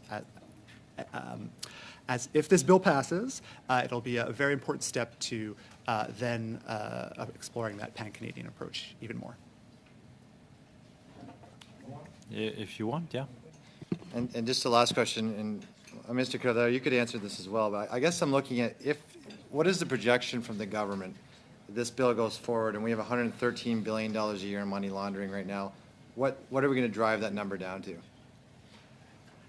I'm beginning to regret having given that statistic, which is provided by the United Nations, and I do not own that statistic. I'm just trying to be helpful and provide information, and that's not just in Canada. That was a global range, 2 to 5%. And I spoke already about the limits of the methodology. Again, there's no one piece of legislation or no one activity that's going to completely bring that down. There's lots of initiatives, I think. I mentioned, however, in French, the government is looking to establish a Canadian Financial Crimes Agency. And in terms of looking at some of the biggest gaps in the effectiveness of the Canadian regime, I think having a group of experts who prioritize and have the expertise to investigate, prosecute money laundering, terrorist financing offenses, and also go after seizing the assets of criminals will take us a long way, in addition to important legislative changes like this. Merci. Thank you. I would just say that it's very difficult. In fact, it would be almost impossible to be able to understand or forecast how much illicit financial flows would be reduced as a result of this registry, just because the problem is so complex. What I can say is there is emerging evidence coming from the UK that shows that the beneficial ownership property registry is having an impact in reducing the amount of incorporations coming from tax havens. So that's one way that we can look at the effectiveness of this registry, and that's its deterrence capability. And I believe my colleague from TI Canada can speak more to that effect. Thank you, and thank you for the question. And just to build on my colleague's point, when you're looking at the numbers exactly, by its very nature, they're secretive, so they're difficult to find, and you want to look at impact, and I think that might also wind up being something that gets, if there's any last holdout province that doesn't want to join up in this registry, and all of a sudden we see that a certain provincial limited partnership starts to skyrocket as other provinces go down, there's pressure to be made on that particular holdout jurisdiction about why do you want to be Canada's remaining secrecy jurisdiction. So this kind of follows what we saw with the UK registry where Scotch limited partnerships dropped by 80%. So this is one way to mine the data once the registry comes online, looking for movement shifts because, of course, the crooks are going to go where the weakest link is. And this is why this has to be a harmonized approach. It's not just a federal approach. Merci beaucoup, Monsieur Van. Thank you very much. Mr. Van Buyden, you have the floor. To the witnesses as well. I'd like to come back to the recommendation. I believe in 2018, the House of Commons Standing Committee on Finance recommended that we establish a body similar to what the UK's body was. Did we make any progress on that? The UK's Office of Professional Anti-Money Laundering Supervision. Did we make any progress on that, or was that implemented? Okay. I'm sorry, I'd have to look back at specifically what that office does in the Canadian context. Well, let's go forward then on to risk-based approach, which was raised by Mr. Cohen. Could you tell me what that looks like as opposed to ratcheting down the limitations to the 10%? How could we be more effective if we established a risk-based approach, and what would the criteria be, and how well would that work across the different groups that we see here as witnesses? Thank you for the question. I don't think, for one, that lowering the threshold from 25% to 10% in a risk-based approach are mutually exclusive. I think they actually go hand in hand. And to note that the 25% isn't so much a standard as it was an initial global recommendation that everyone just kind of grabbed onto. So there is room to go down to 10% and provide more information for the RCMP. I'm not an expert in risk-based approach, and I'm sure there's others on the witness table who can speak to the specifics of it. But essentially modeling and looking at what are the typical patterns that one would see in money laundering, what is the data that we're now being provided show us, and being able to do an analysis as opposed to just one-at-a-time searches of companies and being able to strategically mine through the data and see where the activities of a certain company match our modeling, and let's take a little bit of a deeper look into this company just in case. But I see one of the said experts would know. Thank you for the question. So in terms of FINTRAC's role, we're both a regulator of the private sector for, literally hundreds of obligations that they have to comply with the relevant anti-money laundering statute in carrying out their obligations. And so as part of those requirements, we work with businesses so that they scope beneficial ownership requirements into how they assess clients that they're going to do business with. And so there's an element of risk assessment in terms of the private sector accepting a given business entity or so on as a client. There's further risk assessments that go on in terms of how they monitor those transactions and decide, what's a problematic set of interactions that they in turn report to us in FINTRAC.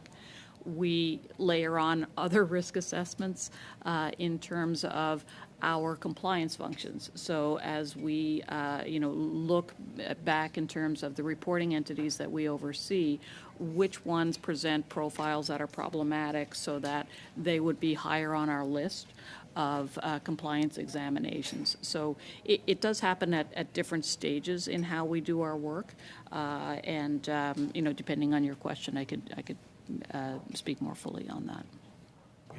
I wanted to determine if there was any measure of success by the body that was apparently recommended in the UK. So we can come back to that. Are there any countries that have successfully made progress towards money laundering? I'm sure there must be some dialogue going along with the groups on an international basis. And what are some of those examples of best practices? I know we've heard of the UK, but what are some examples of best practices that you're aware of?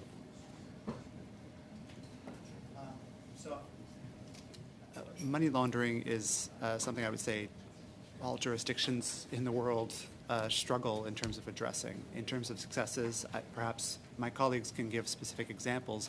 I would say, what does good look like? Well, the standards are set by the Financial Action Task Force, and similarly, most countries struggle to meet all of those standards. Similar to Canada, we all have our own unique challenges that are based on the threats that our countries face, and also our different structures of governance and legislative parameters. So some areas where Canada does particularly well, other countries might struggle, and vice versa. Well, Annette or Denis? I think most simply, sir, money laundering, terrorist financing, or crime are not static targets. I think my colleague from the RCMP described that well earlier. And we absolutely work very closely with a range of international partners, in particular the Five Eyes countries most closely, but through a range of bodies to stay current with the most recent trends in criminality, money laundering, et cetera, adjust our systems, tack towards those threats, and then to the extent that those efforts surface gaps in the policy landscape, then we absolutely share them with our colleagues like the Ministry of Finance. And I would also, flag that the report that you mentioned, the 2018 study, is poised to have its next overall assessment of the regime, and there's currently a publicly available consultation paper about what those most pressing challenges would be. One last question. Given the interaction not only across the departments here but internationally, doesn't it become a bit problematic if we have different criteria, different levels, different reporting mechanisms? So standards exist to help countries, understand what the main risks are and what the main actions that they should be taking to address those risks. They are standards. They're not prescriptive in general, and so every country can implement them in its own way. They're both technical standards, which refers to more legislation regulations, and then the FATF assesses effectiveness. So we all sort of have a same baseline, but then every country is going to implement things in a different way. I'd say domestically, we have a very good relationship between all of the different organizations involved in countering money laundering and terrorist financing. Internationally, similarly, Canada has a seat at the table in terms of establishing those standards and representing our positions, and our colleagues in different organizations similarly have relationships with their counterparts internationally, and they find a way to share information to support the anti-money laundering efforts in each other's jurisdictions. And we have a pretty, I think, successful and sophisticated regime for doing that. Is there any estimate as how much the workload would increase by dropping from 25 down to 10%? And do we have the capacity to respond to that? I don't have an estimate on the workload. I would say, I would echo comments by Mr. Baudouin in terms of, from a strictly anti-money laundering perspective, more information is better. But in terms of providing advice on anti-money laundering policy, we always look to the administrative burden and how something is implementable, if that's a word. And so I can't speak to this piece of legislation, but I would say on an anti-money laundering side, the current threshold is 25%. If we were to look to lower that to 10%, I would want to undertake consultations with reporting entities to understand what that means to them in terms of their administrative burden. In the context of this beneficial ownership, I think it would also be important to understand what the perspectives are of the provinces. If you have a federal regime with a standard of 25%, 10%, but the provinces have already mostly signed on to a level of 25%, just understanding their perspectives would be important to me in providing advice, so that I would understand the impact of them being willing to buy into a pan-Canadian solution. I'm not saying what their views are, I'm just saying that would be a consideration from my perspective. So the question would be return on effort. Yes, there's always a cost benefit of collecting more information and the potential burden put on reporting entities, in our case, corporations in the case of this bill. Thank you. Merci beaucoup, Monsieur Van Bynen. Thank you very much, Mr. Van Bynen. Mr. Généreux, you have the floor. Thank you, Mr. Chair. Mr. Baudouin, in the bill, the main tool will be the registry, a minimum of 20% shareholdings that will be shared information. Do you see any other tools, necessary tools here in the bill. I think that's the main tool I just mentioned. Do you see any other tools in the bill as it stands, or as it should stand, that would have been necessary to add, that you would have liked to see in C-42 that aren't there? When it comes to C-42 as it is, there's nothing really worth picking up on. So picking up on what others have said, though, we really ensuring that this be a harmonized pan-Canadian pursuit. I think that's the most important point, even more important than whether it's a 25 or a 10% threshold. We do see other jurisdictions where there are opt-outs and, the criminals go there. Suddenly, all the companies that you are investigating or that we know are carrying out money laundering have re-registered in that space, that legislative space. So I think that the most important point is to ensure that this be a pan-Canadian approach, that all Canadian provinces and territories opt into it, into this particular system, or develop their own. Mr. Brown, you have stated that several provinces have decided that their threshold is 25%, at least minimally 25%. Do you know if the 10 provinces and 3 territories are now all applying a 25% shareholding approach? I think 9 of the 10 provinces. I'm not sure about the territory. So which province hasn't yet opted into a 25% threshold? I know that there is an agreement, 2017, between the federal government and provinces and territories, and that this was part of what was discussed, and a 25% threshold was established then. Thus, the 25% that's in the bill today. If we were to change this, to amend this with a different amount, putting in an amount that would differ from what the provinces and territories are already using, the 25%, would this be very disruptive? Is it better to have everyone using the same percentage? Well, that's uncertain. I don't know. We've been speaking of this set amount percentage of 25% for some 6 years now, and we're looking for a pan-Canadian solution, an approach that all provinces and territories could sign on to. And we feel that what's being presented here in this bill is something they could all agree to. If we go down to 10%, I really don't know what the reactions would be in the provinces and territories, you see.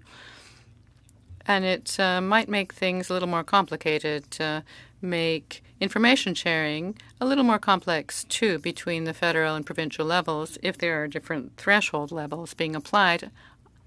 That's what I'd look into. Once this bill becomes law, what would the expectations of the feds be of provinces and territories? What would we expect from provinces and territories to ensure that this be a harmonized system? What do you think we should expect of them to ensure that the registries be as efficient and effective as possible? A major aim of the federal approach is indeed this interoperability with provinces and territories, and the whole system has been drawn up with that in mind. So there are discussions to be had with the provinces and territories, many technical decisions to be addressed, the portal and so on. The federal government has undertaken, though, to continue working with provinces and territories, with our partners. A letter was sent out by the minister to the provincial and territorial ministries to asking to go back to the table, to get back to this discussion and move forward with it. The aim here is to demonstrate that the federal government has taken a stand and is willing to lead. So you mentioned the $200,000 penalty is unusual. I think there's 140 countries in international agreement, and we're a member of that agreement, and that our penalties are higher than what is used by other countries. Is that true?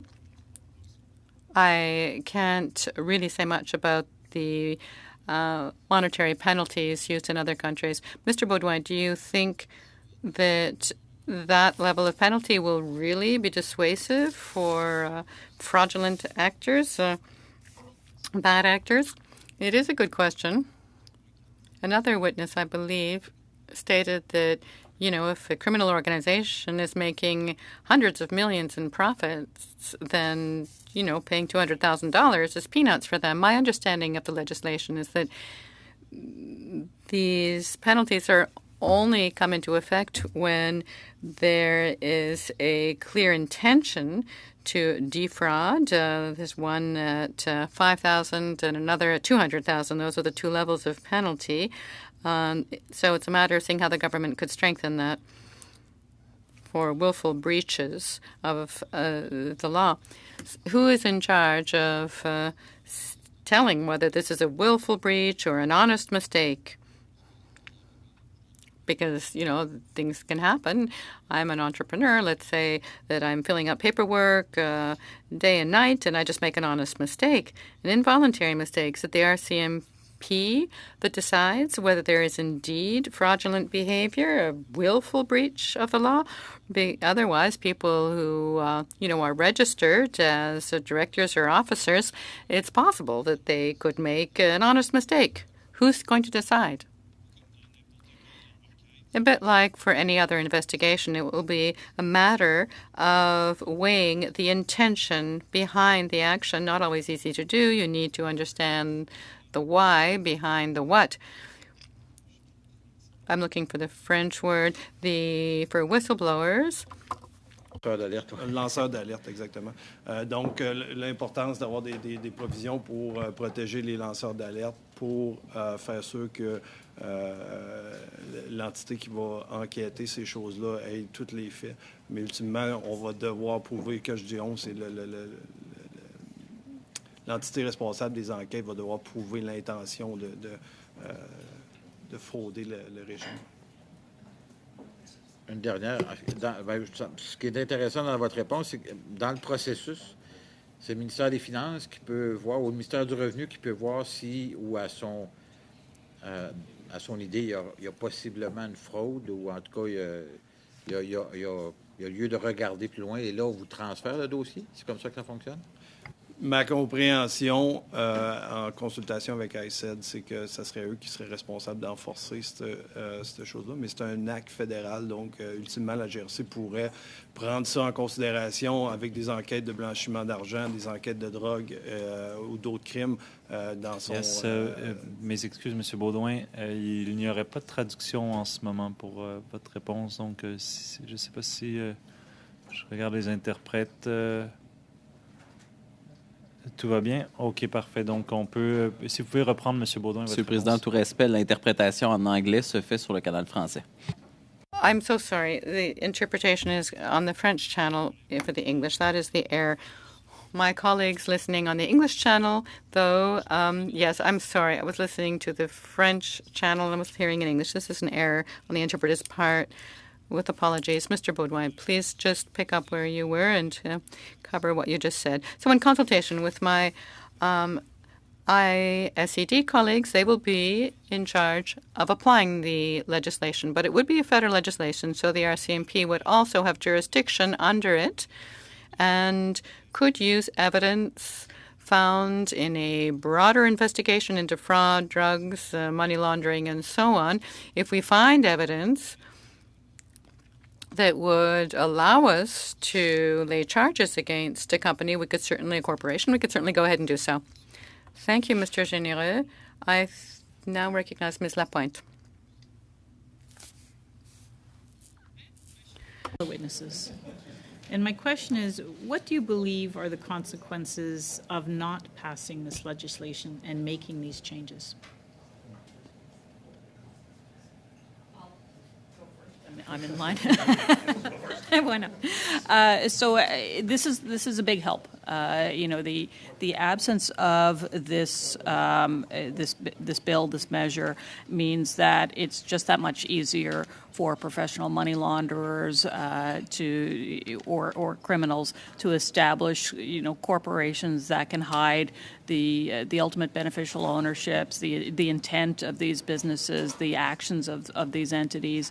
It makes it harder for FINTRAC and our CMP, if I could speak for Denis, to establish those linkages between entities. And the finding of the networks is, really core to how we push back even more broadly in terms of the threats that face the country, either through money laundering or the underlying crimes that we're talking about, as well as terrorist financing.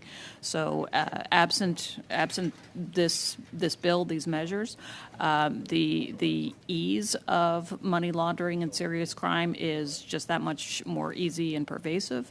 And I think the civil society colleagues have spoken very well to the international position that puts Canada in terms of an easier jurisdiction for bad folks to do business in. I would mostly echo.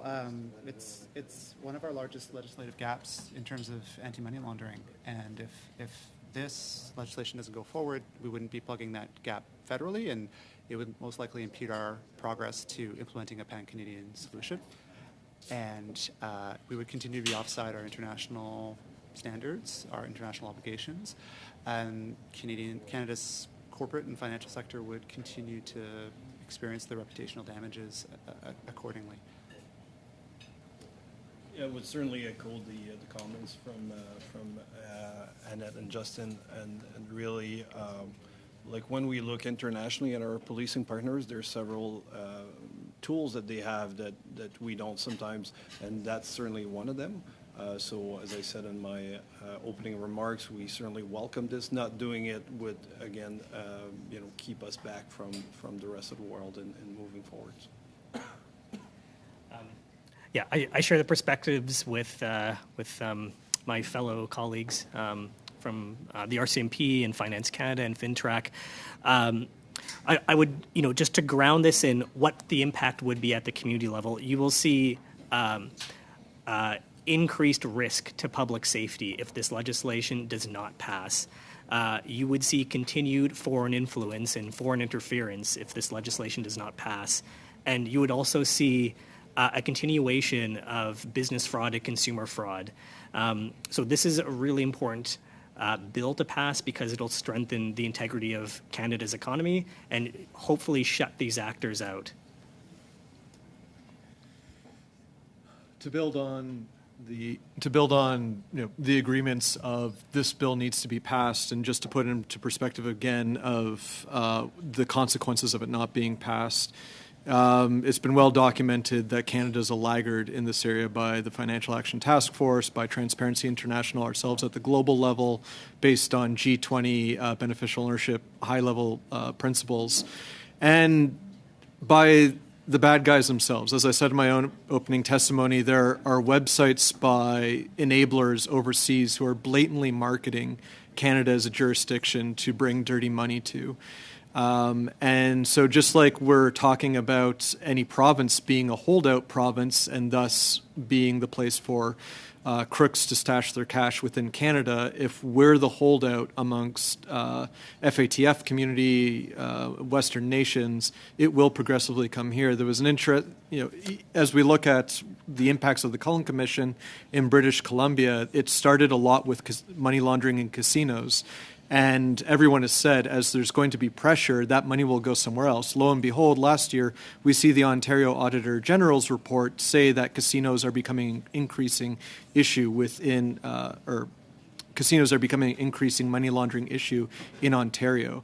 So as Europe regains its ground on money laundering, on beneficial ownership registries, post the court decision, as the U.S. implements it, and as all the FATF members and the over 100 other countries around the world continue to work on this, if we don't move forward on this, Canada is the last stop for the crooks to stash their cash.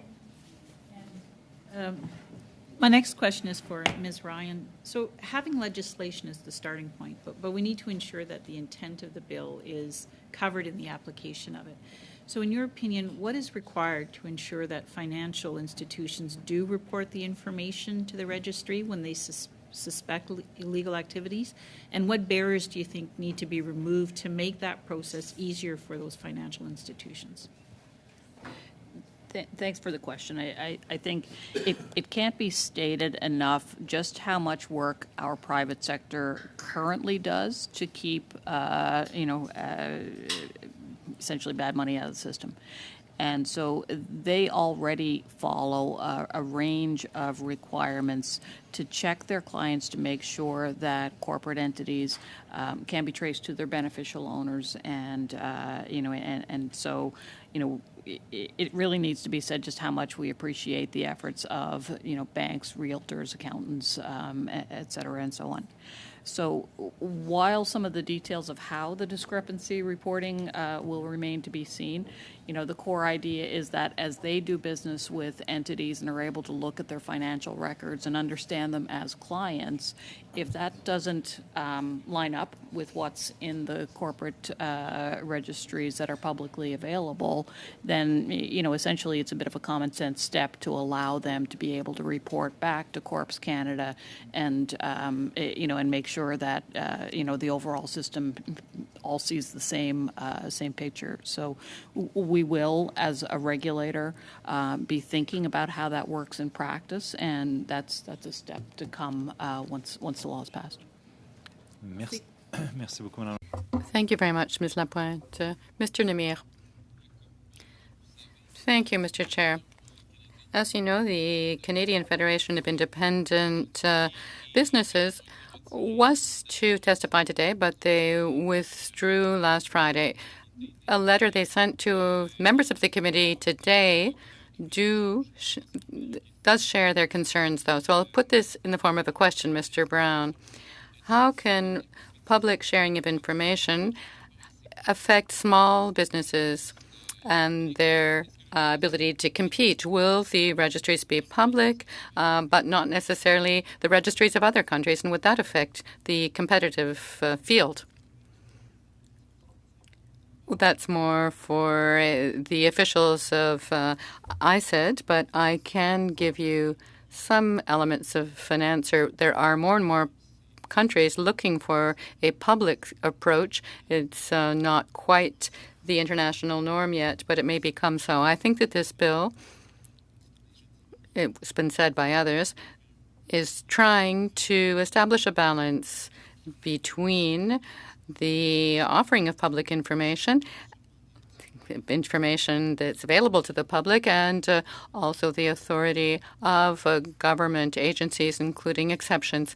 To my knowledge, this bill tries to balance the protection of sensitive information and the availability of information to the public.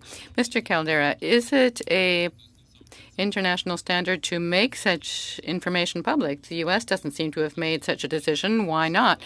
Do we want to dissuade, deter fraudulent actors from moving money to Canada based on that? So maybe talking a little bit about the small, medium enterprises, I just want to comment that small, medium enterprises can use a publicly accessible beneficial ownership registry to carry out supplier due diligence. So if one business is about to transact with another business, they can use the registry to understand who might be the beneficial owners of that contractor, for instance, as part of their due diligence perspective. And with the United States, they took a very different approach due to a variety of reasons. When we speak with our colleagues, for instance, in the United States, that have driven this driven a public beneficial ownership registry campaign on behalf of civil society, they commented that campaign financing, for instance, was the biggest barrier that was preventing the United States from making their own beneficial ownership registry publicly accessible. Did I answer that question clearly? Oui, dans l'ensemble, mais mon... Yes, overall, but I think I'm out of time. Thank you very much. Merci, Monsieur le Thank you, Mr. Lemire. Mr. Massé. Mr. Chair, with regards, Mr. Baudouin, with the fines and penalties, I think the right now the 200,000 is a joke. I'm going to look for an amendment on that, and it reminds me of before. It used to be you could in this country write off environmental fines and penalties and other basically tax deductions for criminal activity. It was used as basically a part of operations. You get up to 40% to 50% of back one drug company for illegal marketing had a $40 million fine, got $11 million back at tax time for that. I guess with this legislation, it'll be up to $1 million. So it allow for those cases, if it's a small business or it's a small organization, it's an honest mistake, it can be looked at and they can set that lower.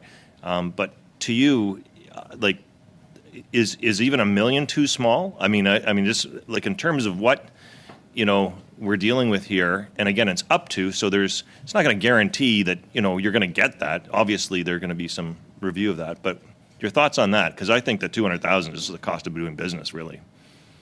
Yeah, it's always difficult when new law is passed to understand how we can be investigated and how the Public Prosecution Service of Canada will interpret the law and how we can use it. Sometimes the law is passed and we're excited about it, and then in real life it's hard to gather the evidence as written in the law. That's the first thing. The second thing, to answer your question, like some criminals will always commit crime. Yeah. You could put that penalty to whatever limit you want. I think at some point, if somebody decides to do money laundering, they're still going to lie to the registry. They're still going to do it. So I think the enforcement is going to be important there. The penalty goes to a certain degree, but again, making sure that people are held to account may go just as far.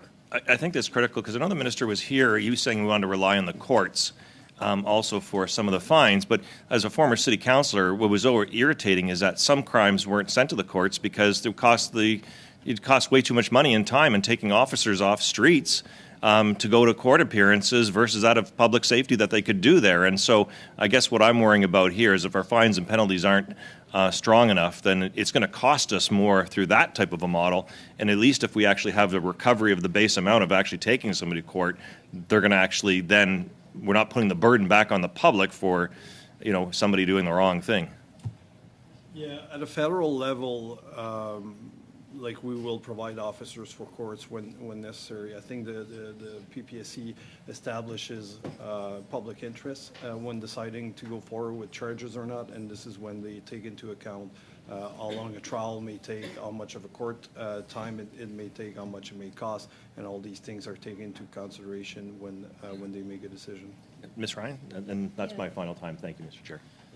Thank you very much. Oh, yes, Ryan, of course, Madam Ryan. Sorry, that's what I meant. Finding out that a specific entity had such an egregious misrepresentation of their beneficial ownerships is informative as well. And so then to the extent that we are informed about who the beneficial owners are, then, that allows us to do our work and, essentially shed light on whether that effort was part of a professional money laundering effort. And so, I think that it is important to keep in mind that this is within a context of several laws, and the specific penalties around the reporting have backstops. Thank you. Thank you, Mr. Chair. Thank you very much. Thank you for your expertise and for enlightening this committee and for your advocacy as well. This has been a long time coming, so you're helping us get closer to finally having a registry here in Canada. So many thanks to all of the witnesses today. This concludes our third round, so we'll suspend briefly and then at 6:30 resume this meeting for clause by clause. So meeting suspended.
So, colleagues, I call this meeting back to order, and we have with us, again, this week we were blessed with the presence of Mr. Chan, who's now almost a permanent member of this committee. He's always there.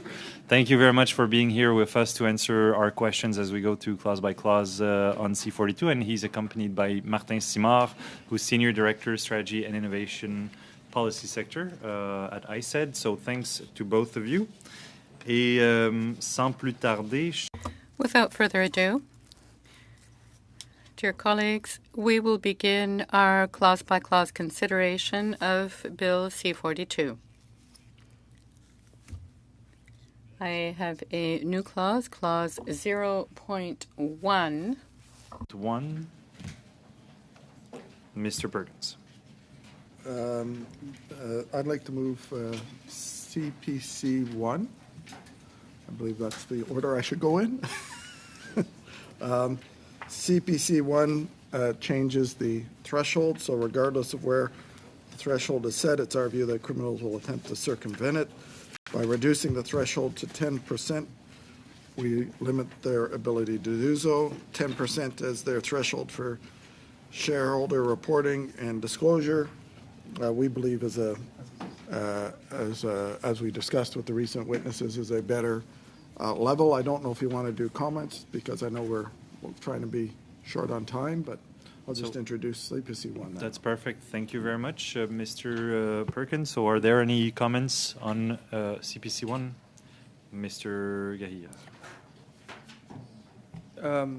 So we've heard testimony on this already. I think questions were asked earlier.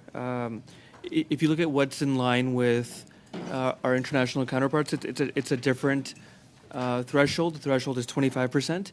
And I think 10% we'd be an outlier. And again, we've heard testimony from multiple individuals just earlier today on the same fact. So, thank you very much, Mr. Perkins. Well, I don't think we'd be an outlier. I call it being a leader. I think the issue, and we heard the RCMP said they thought that 10% would be much more beneficial to them and what they're doing if it was reduced to 10% than at the current 25 and give them greater insight because, as we know, in lots of other types of industries, we use 10% as a shareholder limit rule in different industries over the years, whether it's banking and other things. So I believe this would provide us with greater tools. It doesn't take much. There are lots of companies that are owned 20%, and 20% can be an influential part of that, depending on how widely held the corporation is. A 20% owner may be the largest shareholder. Thank you. Mr. Massé.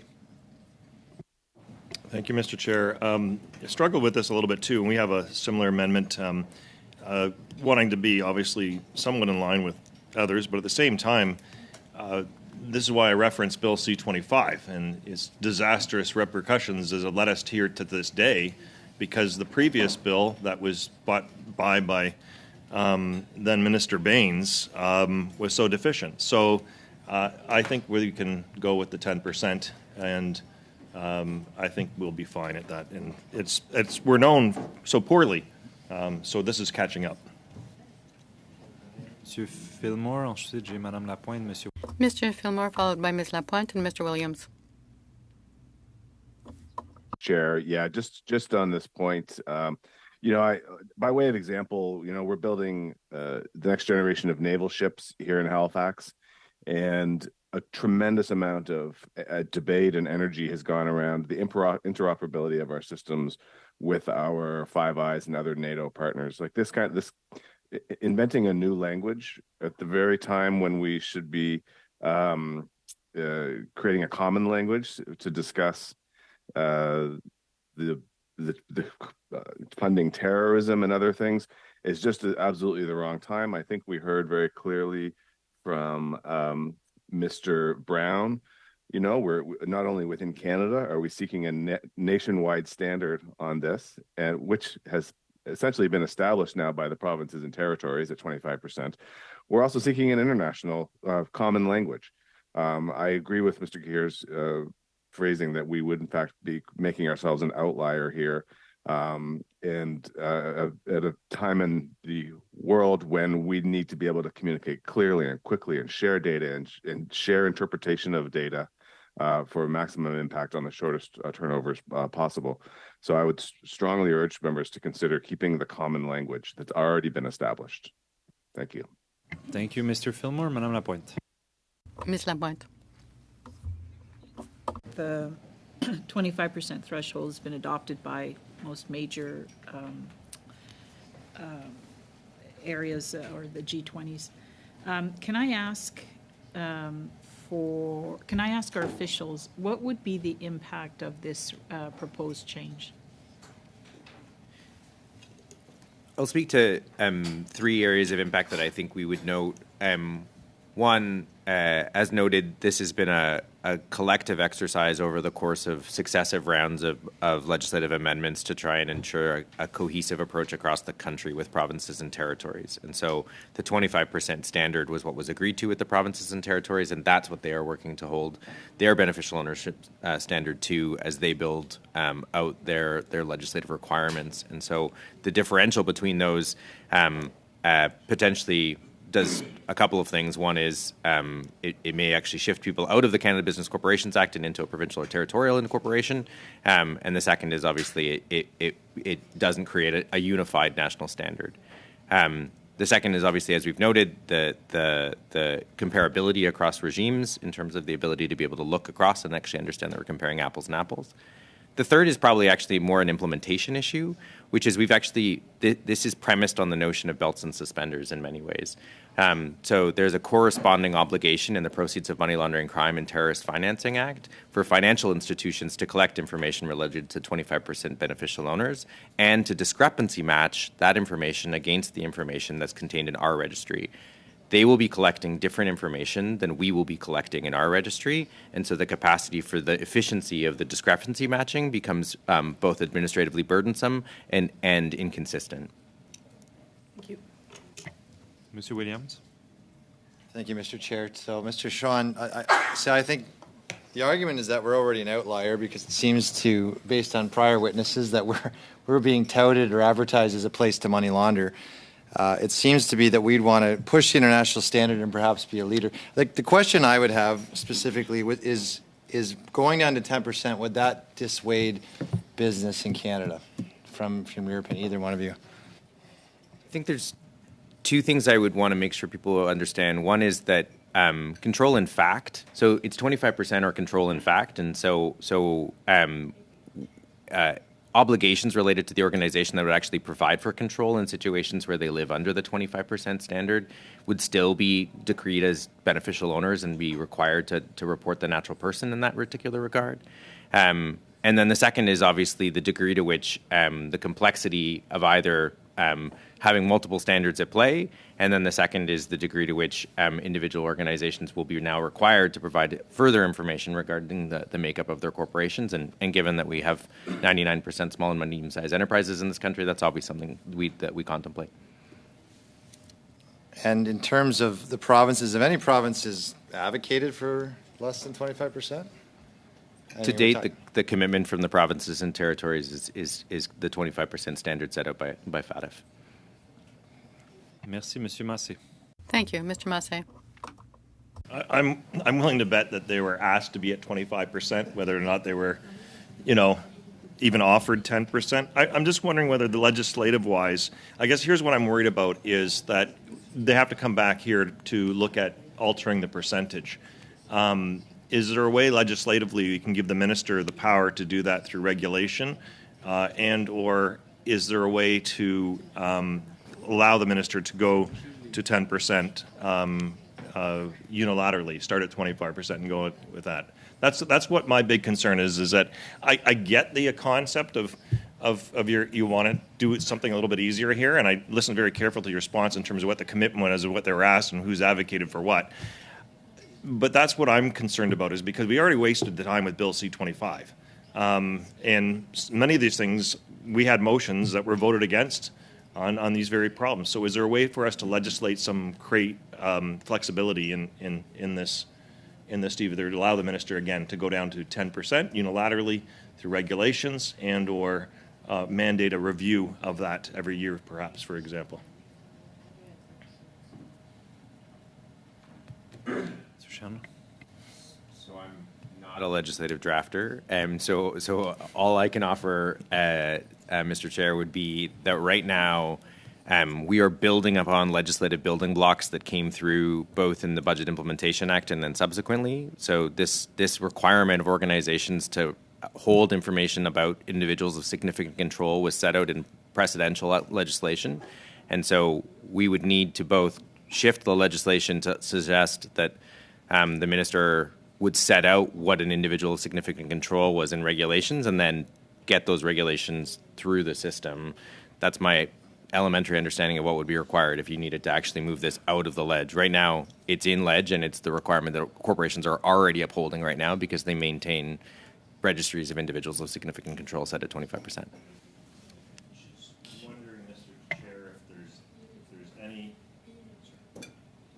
Wondering, Mr. Chair, if there's any appetite to push this maybe later on, this one amendment, or whether we need to go clause by clause to see whether or not, if we don't finish today, we could actually get a legislative solution that I'm suggesting, or if not, I'm going to stand with my I have a similar, which I assume voting on this makes NDP 1 irrelevant as well, too. It does make it moot. Yes. I suggest that we have to go clause by clause, Mr. Massey, so that this is what... Fair enough. Sequential. Yeah.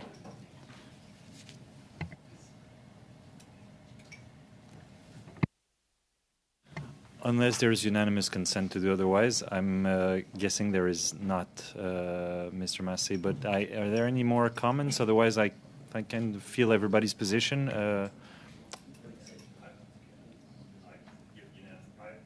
I would ask for unanimous consent then.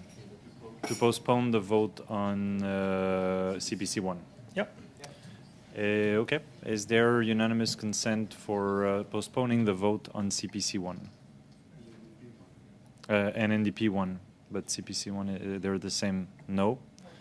Okay, so sorry, Mr. Massey, but worth trying.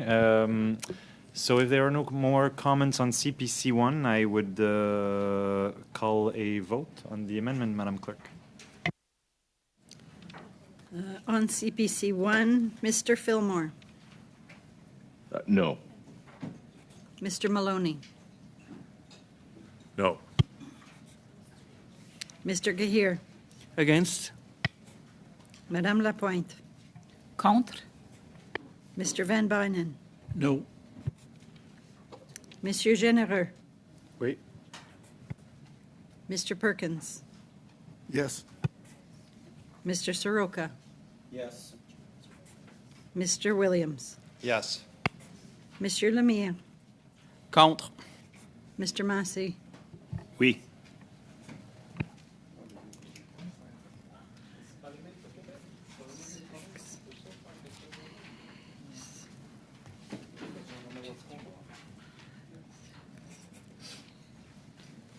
So the amendment is defeated,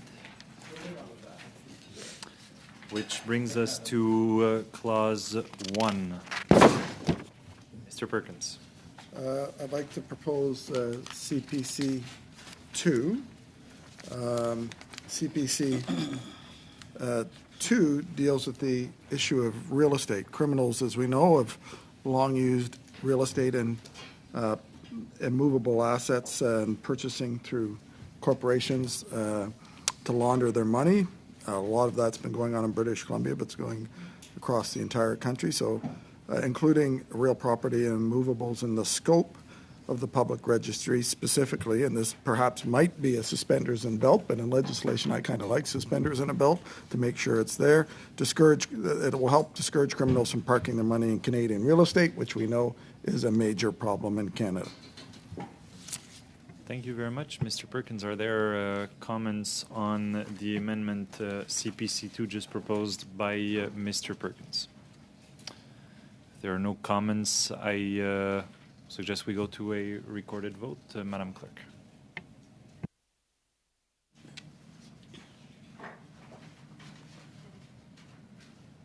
Mr. Fillmore. Against.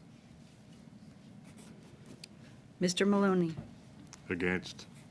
Mr. Gahir, Against. Madame Lapointe, Contre.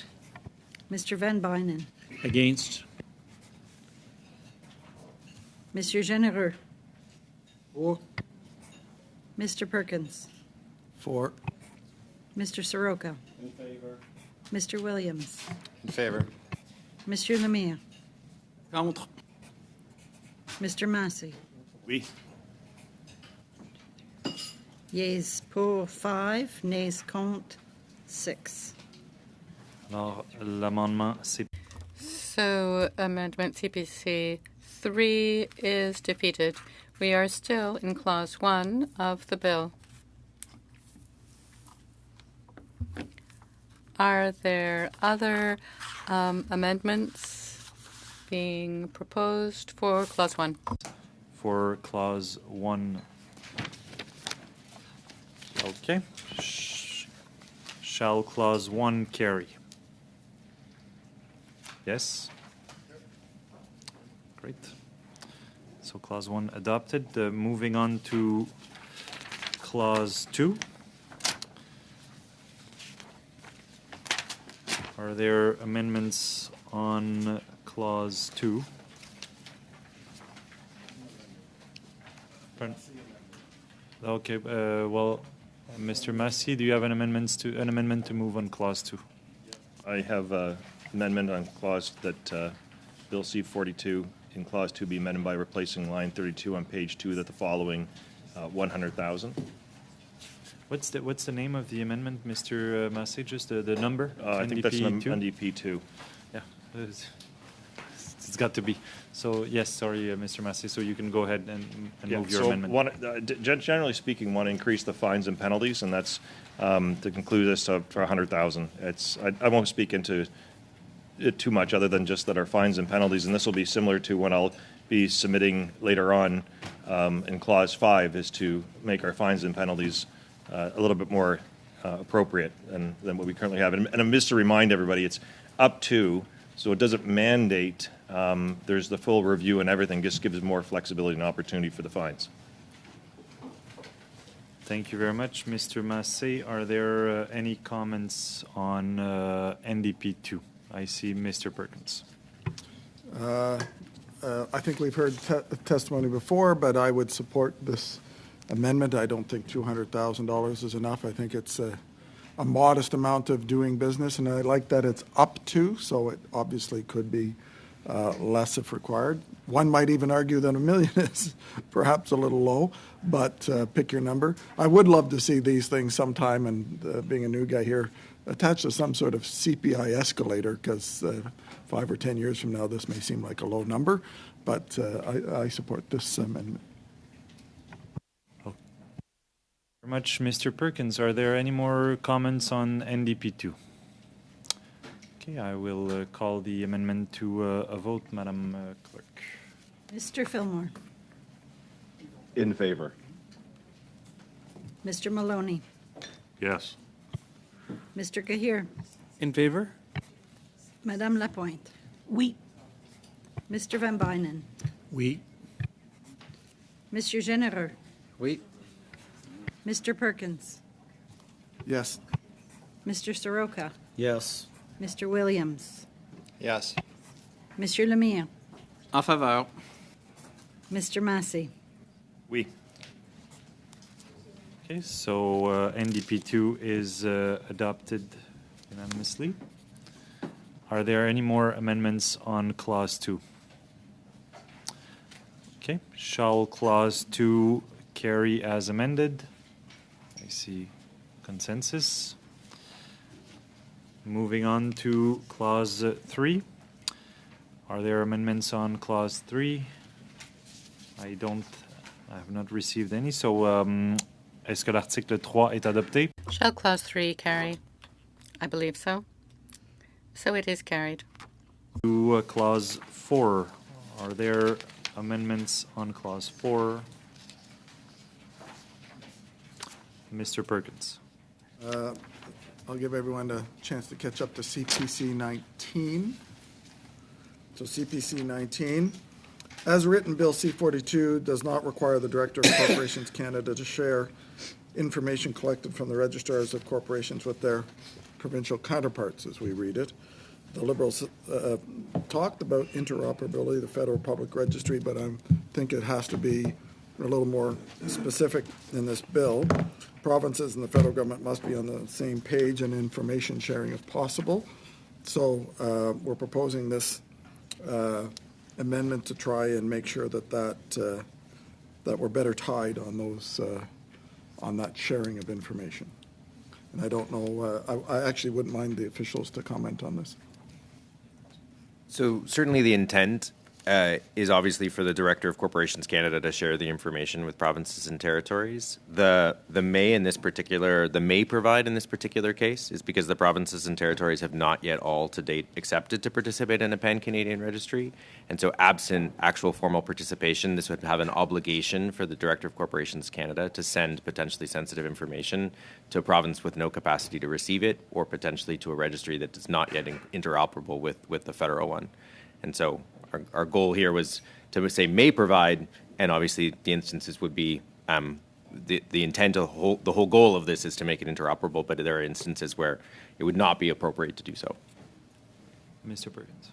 I could ask about that. So even if a province hasn't set up their own registry, would it not be of some value for that government as well to understand the data, and they may have information they want to share back with the federal government about those corporations?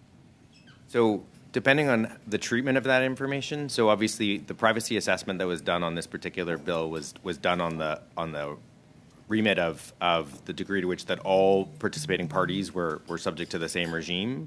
And so the notion that beneficial ownership information collected by the Director of Corporations Canada would flow to an organization without a registry introduces potential risks. But most provinces have a privacy law that's consistent with federal privacy law, do they not? Plus or minus? So I think that the treatment of the information, obviously, and how it's dealt with once it's actually received by the province. So it's essentially compelling the director to potentially send information where there isn't an actual docking capacity. If I can just add, if you look at the entirety of the provision, it's not upon request, right? So you would create a provision that the Director of Corporation Canada shall send information, even if nobody else is on the line, right? It's the other person has not, the province has not requested the information. So you create this obligation to share without. It's not like share upon request, what you often see in the law, right? No, the shall provinces, compels you in the law. Yeah, it's right. just shall, even if nobody has asked for it. Merci beaucoup, Monsieur Perkins. Thank you very much, Mr. Perkins. Are there any other comments on CPC 19? If not, I will call the vote. Madam Clerk. Mr. Fillmore. Contre. Mr. Maloney. Against. Mr. Gahir. Against? Madame Lapointe. Contre. Mr. Van Bynen. Contre. Monsieur Généreux. Oh. Mr. Perkins. For. Mr. Soroka. In favor. Mr. Williams. In favor. Monsieur Lemire. Contre. Mr. Massey. Opposed. Yeas 7. Nays contre. Oh, sorry, yeas. Nays 7. Pour 4. Donc l'amendement CPC 19. So amendment CPC 19 is defeated. Thank you very much. May we continue? Any other amendments to Clause 4? Advance notice, if you're not ruling them out of order, I'm okay to move them. But so CPC 24, I'll give you a chance to catch up. Really deals with just, again, back to the issue of real estate, making sure that the street address, if there is no address, the description of the location of the real estate and property is included in the registry. Obviously, I've mentioned earlier that criminals use real estate to launder money.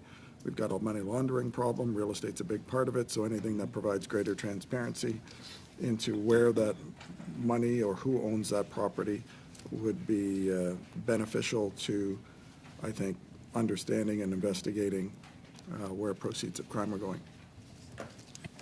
Thank you very much. Mr. Perkins, are there comments on CPC 24? Yes, of course.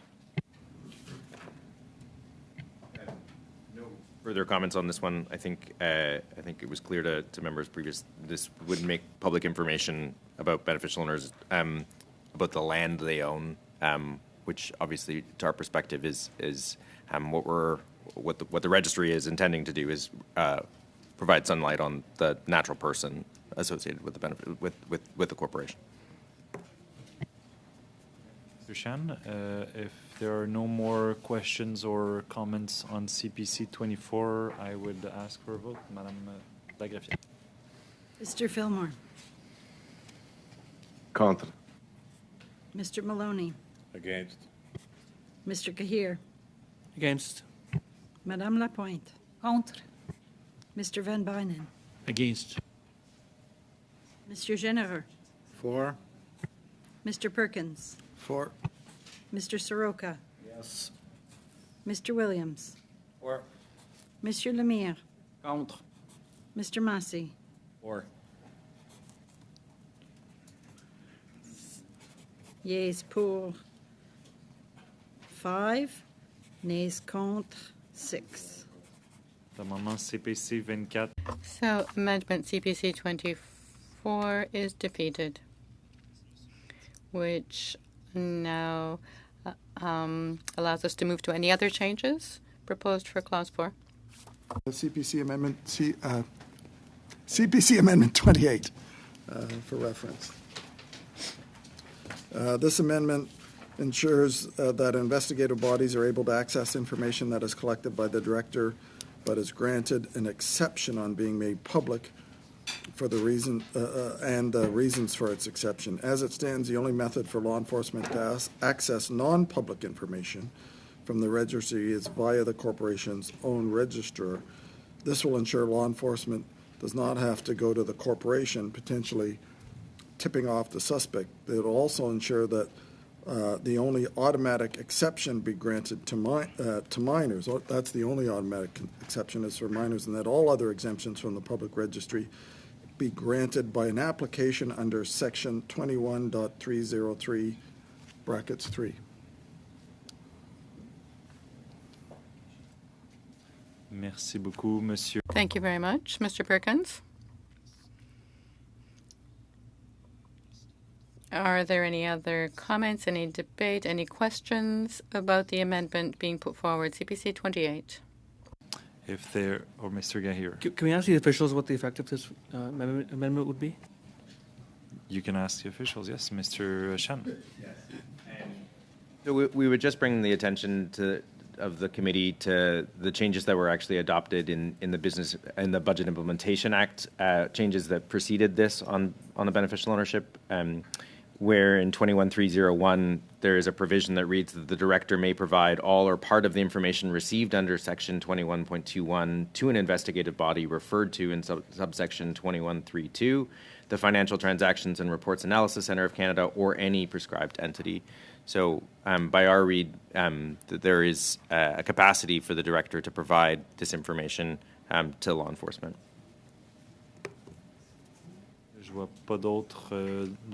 I see no other hands up. No one else requesting the floor, so I call the vote on CPC 28. Madam Clerk. Pas ma job. Mr. Fillmore. Against. Mr. Maloney. Against. Mr. Kahir. Against. Madame Lapointe. Contre. Mr. Van Bynen. Against. Monsieur Genereux. For. Mr. Perkins. For. Mr. Soroka. For. Mr. Williams. For. Monsieur Lemire. Contre. Mr. Massey. Against.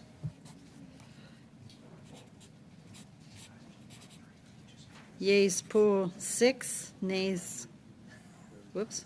4. My goodness. Nays, compte 7. L'amendement est rejeté. The amendment is defeated. CPC 28, thank you. Which, again, Clause 4. Are there any other amendments to be proposed? That members wish to move on Clause 4. Okay. So shall Clause 4 carry? Yes.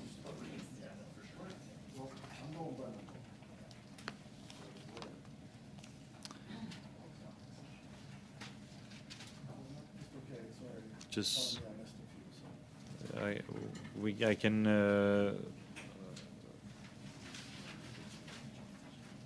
I can wait 1 second, Mr. Perkins.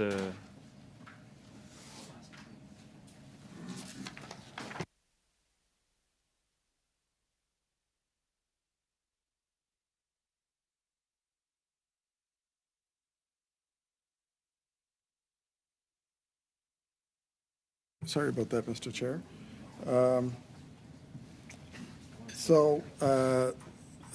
This CPC, where's the number on here, Matthew? It's the ones you Oh, the ones, okay, this is one of the ones we sent in today. Okay. It's the ones that come out of the testimony for one of the groups that was here a little earlier to provide a little more transparency into the registry. That was part of the letter that we, I think, all received on Friday. So I move that Bill C-42 in Clause 4 be amended by adding after line 16. This was distributed by email to committee members today. That Bill C-42 in Clause 4 be amended by adding after line 16 on page 3 the following: C.1, in brackets, their jurisdiction of residence for tax purposes, and C.2, the name of the corporation. Okay, so just for... we have a hard copy I think we can distribute. For more clarity, this is amendment referenced 12517-837 for members. It's clear for everyone what this amendment, it's not a numbered amendment because it was sent after the deadline. Are there any questions on the proposed amendment to Clause 4 by Mr. Perkins? And I recognize... Pardon me? Wait a second till everyone has the amendments. Yes, it's being distributed, but I'll move to Mr. Fillmore. I recognize Mr. Fillmore. Oh, thank you. Just briefly, I wonder if we could hear from the officials on any impact they foresee from this amendment. Thank you, Mr. Chair. So we would note two things about this. One, the notion of the jurisdiction of residence for tax purposes is a field that's already being collected but is not being made public. So just to make sure that that's understood in terms of what the gist of the amendment is. The second, on the name of the corporation, I think I just want to be transparent about exactly what we intend to do with the registry, which is that the Canada Business Corporations Act already makes public the names of the corporations that are incorporated under the Canada Business Corporations Act. What the beneficial ownership registry will make public is the natural person who is the ultimate individual of significant control of that Canada Business Corporations Act corporation. And so by asking for the name of the corporation, that actually is not in keeping with the individual of significant control that is at the heart of the beneficial ownership registry. What we are asking for is the human at the end of the chain who actually exercises control of the organization. So the name of the corporation, I assume to be in this particular case potentially the corporation of the individual of significant control, which is not the information we're asking for. We're asking for the natural person, or it's the name of the corporation, which is incorporated under the Canada Business Corporations Act, which is already public because it's part of the nature of the corporation's registry. So, that's our confusion on C2. So thank you very much, Mr. Shan. Yes, Mr. Perkins. So this isn't a substitute for what you're collecting. It's an addition. It's additional information on the traceability because then you can go back and search that name again within the registry, which you won't have if you just have the name of the individual. So I think what I want to be clear at is that what we have asked corporations to provide is the natural person. So I would not know how to implement C2 because I don't know what is intended by the name of the corporation, because what we've asked for is a natural person, which by nature is not a corporation. And not all natural persons are necessarily incorporated or of a corporate nature. But in fact, they can't be if they're a natural person, but they might be investing through one. So does that impede at all the registry? Yes. Well, C2 as it stands now, it would at least from an implementation perspective, sow confusion because I don't know what it's asking for. Because if it's asking for the name of the corporation that the individual of significant control is investing in, that's how you get to it in the registry. Because if I'm Mark Sean Incorporated and my beneficial owner is Mark Sean, the name of the corporation, the name of the company is Mark Sean Incorporated, which you already clicked on to be able to get to the individual of significant control.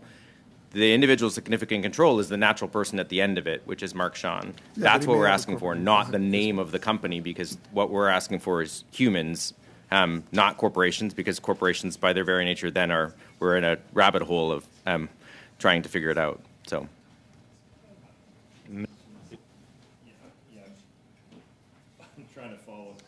I'm trying to follow this. So so I read this, and I guess, am I wrong? Like, it wouldn't name also the person, but say it was Loblaws. It wouldn't do that then, or that's what I. The obligation of the registry is to provide the natural person at the very end of the chain. So it is not actually to provide the corporation that has individuals that has significant control. It's the natural person that controls that, because otherwise you can end up in this endless loop of corporation 1 is owned by 2, is owned by 3, is owned by 4, is owned by 5. Well, what our law asks for is who is the human, the natural person at the very end of the chain that is actually exercising control. And if that person is exercising greater than 25% of control, that's whose name appears in the individual of significant control registry. Okay, so just to make, so if it was corporations, though, then would it not then have to list every single corporation that was part of that scheme? Or, because I understand your point here. I mean, this is... it would list the individual of significant control at the very end of that. So if it was, let's imagine Mark Sean Inc. was a conglomerate, and I was owned by 900 affiliate companies, but the ultimate controller of that organization was Mark Sean, I would put Mark Sean. If that was ultimately owned by a grouping of individuals, so there's a collection of natural persons actually at the back end of that, I would list the collection of natural persons. So if my family dynasty owns this conglomerate, we will list the Mark Sean dynasty, which does not exist, as the natural persons who own said dynasty. I've been here long enough to know that the Mark Sean dynasty has been here. We've been here together a long time. We have indeed. But thanks for explaining that so clear. I mean, it's actually, I get where it's gotten complicated. Thank you, Mr. Thank you very much, Mr. Massé. So I see Mr. Van Bynen. I heard some conversation earlier with the experts, and the term that was raised was reverse search. And I'm wondering if this is what they're trying to accomplish. Is it possible to do a reverse search? So can we tell what corporations the Mark Sean dynasty owns? So you will be able to look at both, you'll be able to search by beneficial owner, and you'll be able to search, or individual of significant control, and you'll be able to search, as you can now, by corporation. And so both of those features will exist. In terms of being able to reverse search, details about that individual, there's limited details about the individual that will allow you to be able to search by the parameters that are public, and by that potentially unearth additional information. Okay, I don't see any more comments on the amendment referenced 12517-837, proposed by Mr. Perkins. So, Madam Clerk, let's move to a vote. Mr. Fillmore. Against. Mr. Maloney. Against. Mr. Gahir. Against. Madame Lapointe. Contre. Mr. Van Bynen. Against. Mr. Généreux. Oui. Mr. Perkins. Yes. Mr. Viss. Yes. Mr. Williams. Yes. Monsieur Lemire. Contre. Mr. Massey. Against. Yes. Yeas pour 4, nays contre 7. Donc l'amendement. So the amendment is defeated. Are there other amendments? Mr. Perkins.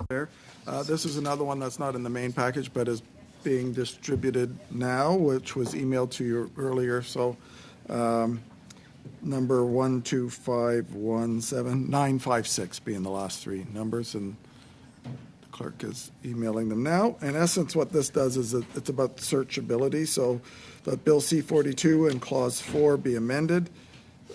A, by deleting lines 17 and 18 on page 3. B, by replacing lines 20 to 22 on page 3 with the following. In quotes 2, the director shall make the information referred to in subsection 21(1), brackets 1, that was sent to the director under section 21.21, available to the public in a searchable format. We're trying to get a more usable, searchable format for public disclosure and transparency as a conditioner in the Act. Thank you very much, Mr. Perkins. Mr. Viss. Thank you, Mr. Chair. I think this was put forward by Transparency International, and it was interesting. They put this forward because they didn't see, despite comments made by the minister, that the register would be free and available to the public in the actual legislation. So I think this amendment just simply clarifies that point, that it will do what the government said it will actually do. Thank you, Mr. Chair. Thank you very much, Mr. Viss. Are there any comments or questions on the amendment ending by 956 proposed by Mr. Perkins?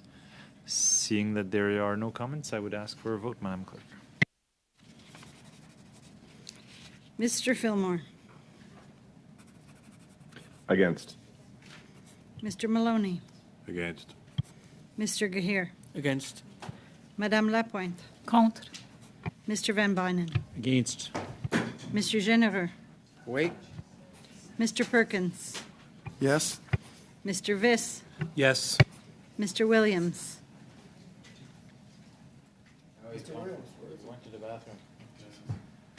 Well, no, he's not there, and there's no sub, so... Mr. Lemire. Contre. Mr. Massey. Oui.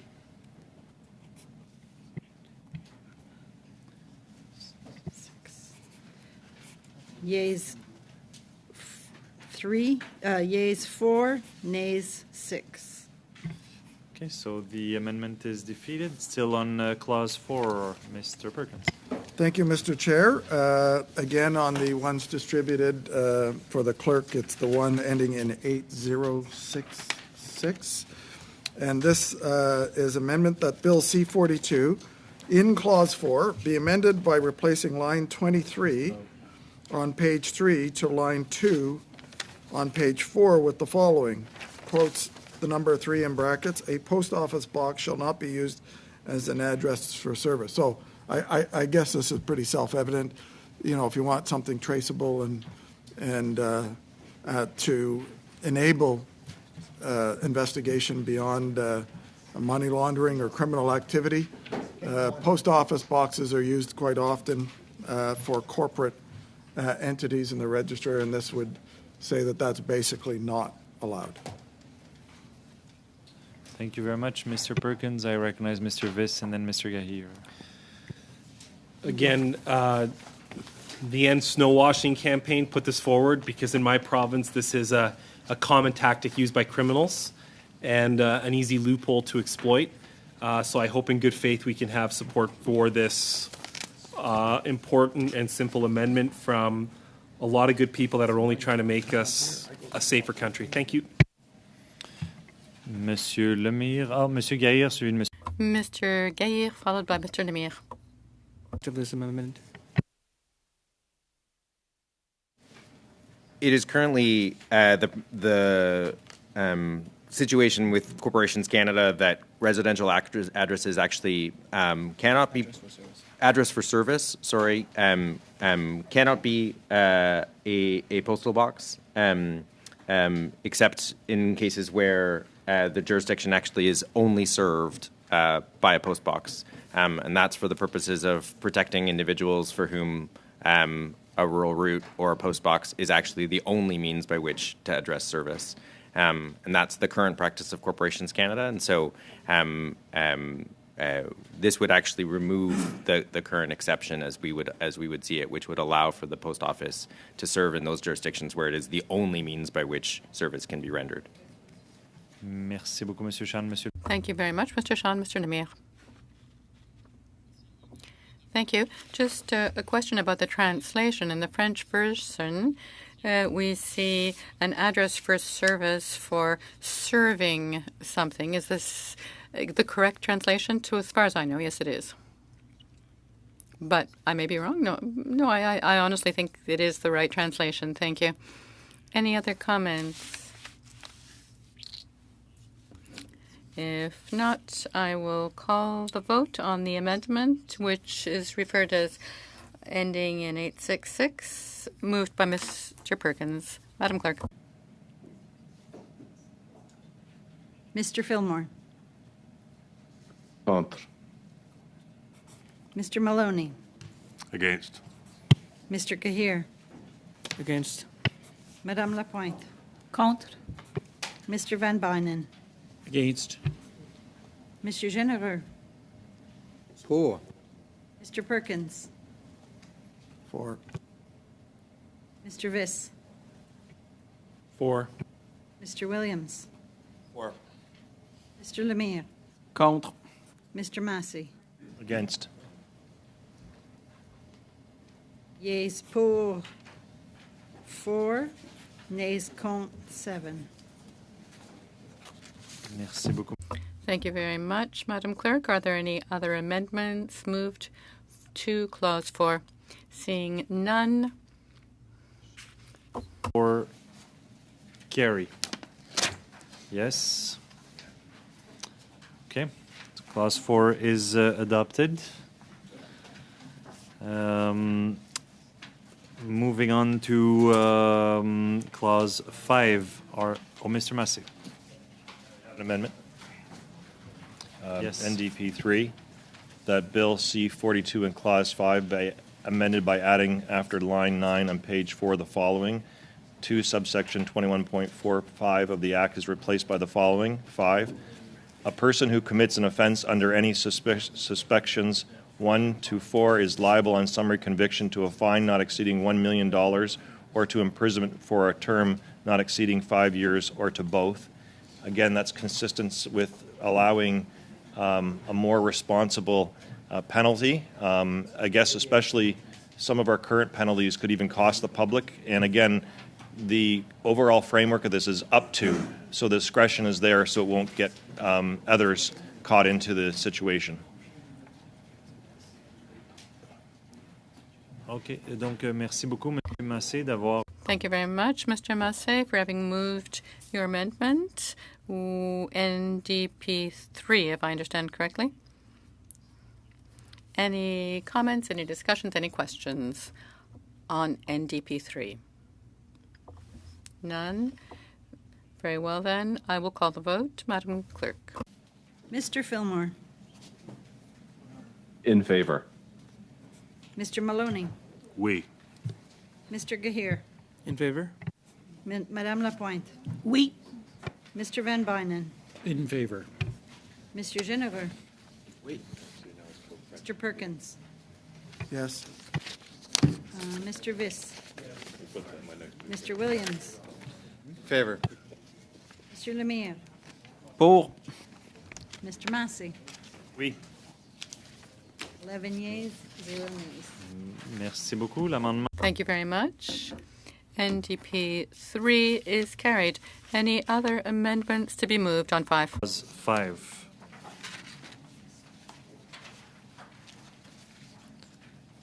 Seeing that there are no more amendments, move on Clause 5. Shall Clause 5 carry? Yes. As amended. Yes. Okay. Moving on to clause 6. Are there any amendments to clause 6?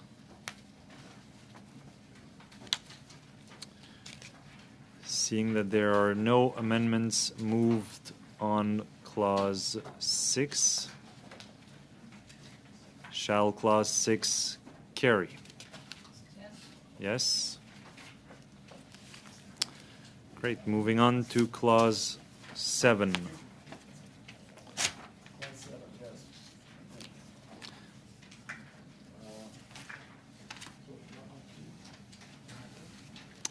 Are there any amendments, Mr. Perkins? Where can, I don't have a copy of them. You have a copy of them. The one that ends 852. Where are they? Hey, just where? This is illegible. Where is that?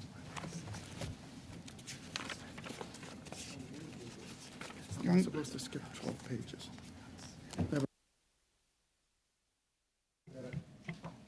Okay. If there are no amendments moved on clause 7, shall clause 7 carry? Clause 7 is adopted.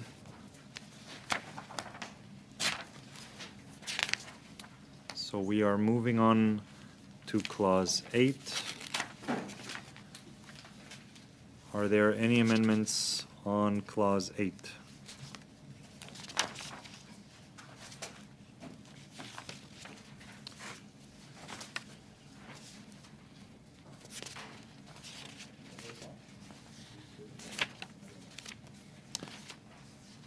If there are no amendments on clause 8,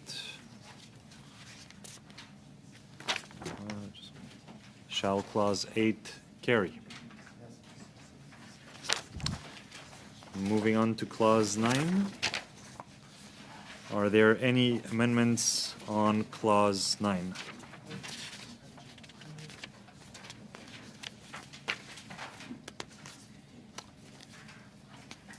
If there are no amendments on clause 9, shall clause 9 carry? Yes. Moving on to clause 10. Are there any amendments on clause 10?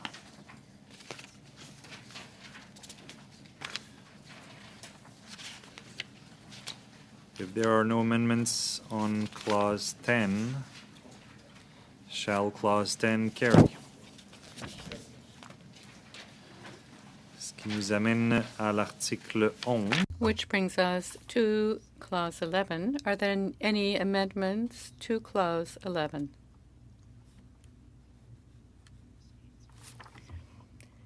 Shall clause 11 carry? It is carried. Qui nous amène. Which brings us to clause 12. Are there any amendments moved to clause 12? Clause 12. If there are none, shall clause 12 carry? Yes? Clause 12 is adopted. Moving on to clause 13. Are there any amendments that members wish to move on clause 13?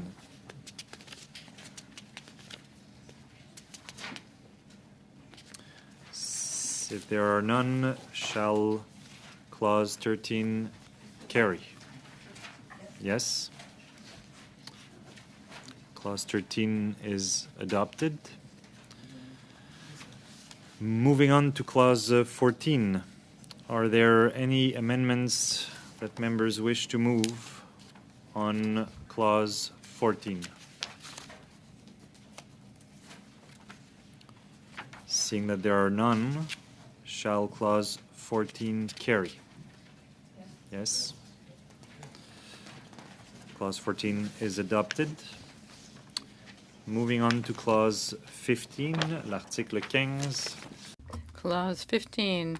Would any members wish to move any amendments to clause 15? Mr. Viss. To move on page 7, CPC 73.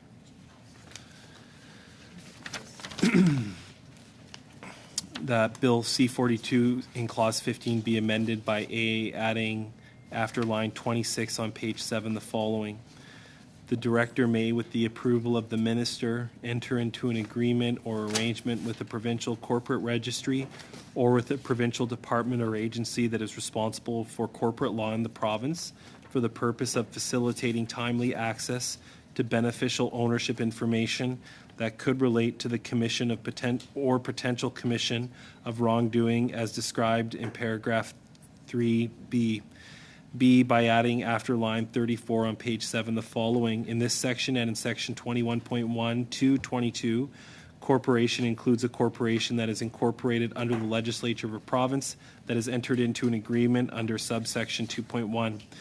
Of the approximately 4.3 million businesses in Canada, just 400,000 are incorporated federally and subject to CBCA regulations.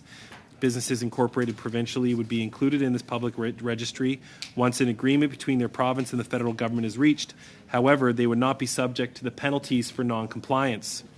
This amendment will ensure that provincially incorporated businesses in agreement to be part of the registry face the same penalties as those incorporated federally. Thank you, Mr. Chair. Thank you very much, Mr. Viss. Are there any comments or questions or the amendment proposed by Mr. Chung and here moved by Mr. Viss, CPC 73? Mr. Perkins? Just curious as to Mr. Shen's views. So I'll be honest, Mr. Chair, our reading of the amendment is not aligned with the description that was just provided in the second portion.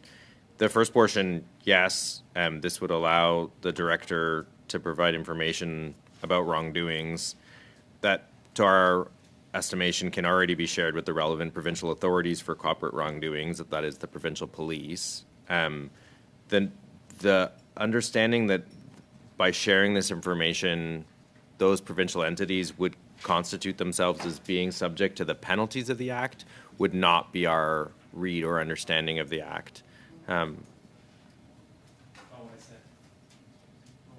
sorry, I think he said it exempts them from the penalties of the Act, so the provincial penalties would exist, not the federal ones, for non-compliance. It's just incorporating whatever is in a provincial registry into the federal registry. That's all it is. Perhaps, Mr. Chair, the member could reread this sentence, because I understood that they would now be subject to the federal penalties, and so if that's not the case.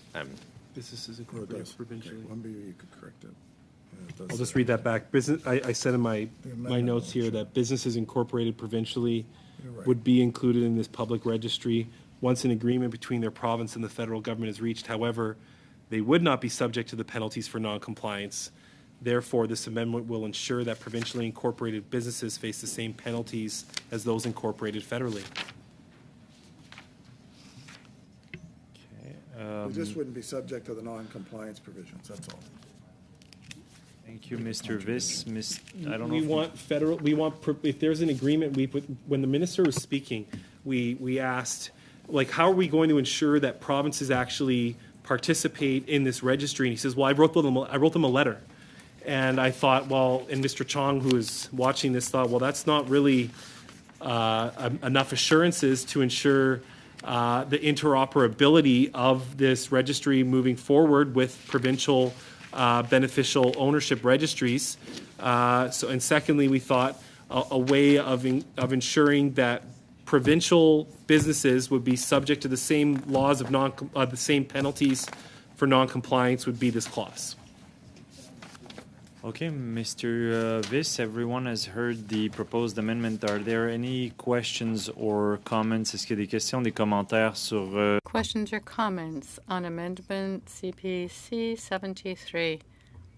Otherwise, well, Mr. Lemire, just to be absolutely sure of how this should be interpreted, what would be the regime or system that would have priority, that of the provinces, including Quebec, or that of the feds when it came to penalties?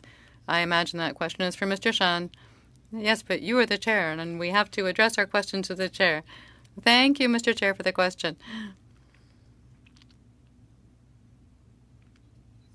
To our knowledge of the effect of this legislation, provincial corporations are corporations by definition for the effects of the Canadian Business Corporations Act. For the purposes of the Canadian Businesses Corporation Act. A bit difficult for me to understand, given that there is a lot of discrepancy between the provincial and the federal legislations. And if we have as a basic approach that there is an agreement between all provinces and the Government of Canada as to what is a corporation under sections 21.1 and 2, this forces these corporations to respect the same requirements as federal corporations because they're corporations as per the Act. So to me, my conclusion is that I'm not sure which penalty would apply because now you've got this big discrepancy. The maximum penalty for the province of Quebec, for example, is $25,000. And now the penalty that has been carried today, at least, to go into the bill, it was $200,000, and now you have carried an amendment to $1 million, maximum $1 million. Not $1 billion, but $1 million. So I'm not sure now how this second part of the amendment would work. Sorry. Corporation includes a corporation that is incorporated under an act of the legislature of the province, which suggests that it is subsuming those corporations for the purposes of sections 21 to 1.22, which means il y a les obligations et les exigences. So there are requirements, same requirements as for a federally instituted corporation. Thank you very much, Mr. Chan and Mr. Lemire. I see Mr. Viss. If we're going to have, if our goal is to have all businesses in Canada, and this is the goal of the minister, if our goal is to have all businesses in Canada under one working beneficial ownership registry, by reaching agreements with the provinces and territories, it only makes sense under law that everyone would be subject to the same penalties and fines, not having a set of penalties and fines for provinces, and then one set for federally regulated businesses and one set for provincially. This is in line with the objectives of everyone at this committee to see a motion like this passed by applying criminal code provisions accordingly. Thank you, Mr. Chair. If there are no more comments on the amendment CPC 73, I would call it to a vote, Madam Clerk. Fillmore.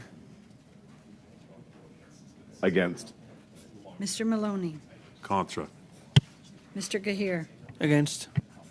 Madame Lapointe. Contre. Mr. Van Bynen. Against.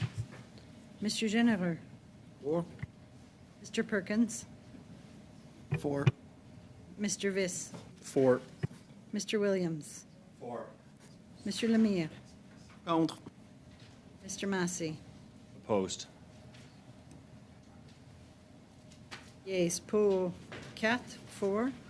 Nays contre 7, 7. Merci beaucoup. L'amendement. Thank you very much. CPC 73 is thus defeated. Clause 15. Seeing that there are none moved, shall clause 15 carry? Yes. Are there amendments on clause 16? Shall clause 16 carry? Yes. Are there amendments moved on clause 17? Seeing that there are none, shall clause 17 carry? Yes. Are there amendments on clause 18? Shall clause 18 carry? Shall clause 19 carry?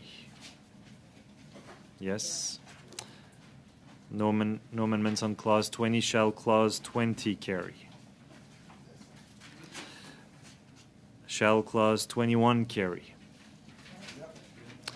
Shall the title carry? Yes. Le projet de loi tel que modifié. Is the bill as amended carried? Yes. As amended to the House? Yes. Le comité ordonne. Shall the committee order a printing of the bill as amended for the House at the report stage? Wonderful. I wish to congratulate all members of this committee for such good effort. Thank you, Mr. Chair. I actually want to congratulate you for your first piece of legislation that is going to go through the chamber, and thank all the officials and witnesses that participated in this journey. Well, thank you, Mr. Massé, and I echo your comments. Thank you to, Mr. Chan, Mr. Simard, for one, legislative clerks, our clerk, the interpreters, and also members of this committee. We've had a very collegial committee from the start, and I think this is a piece of legislation we all agreed with on principle, and I'm glad to see it move forward. I want to thank you for your collaboration. I'd like to thank the chair as well, but I'd also like to thank Mr. Fillmore, wherever he is up there, for the work he did on the weekend. Yes, thank you very much, Mr. Fillmore. So thanks to all. Merci à tous. La rencontre est ajournée. Thank you, and the meeting is adjourned.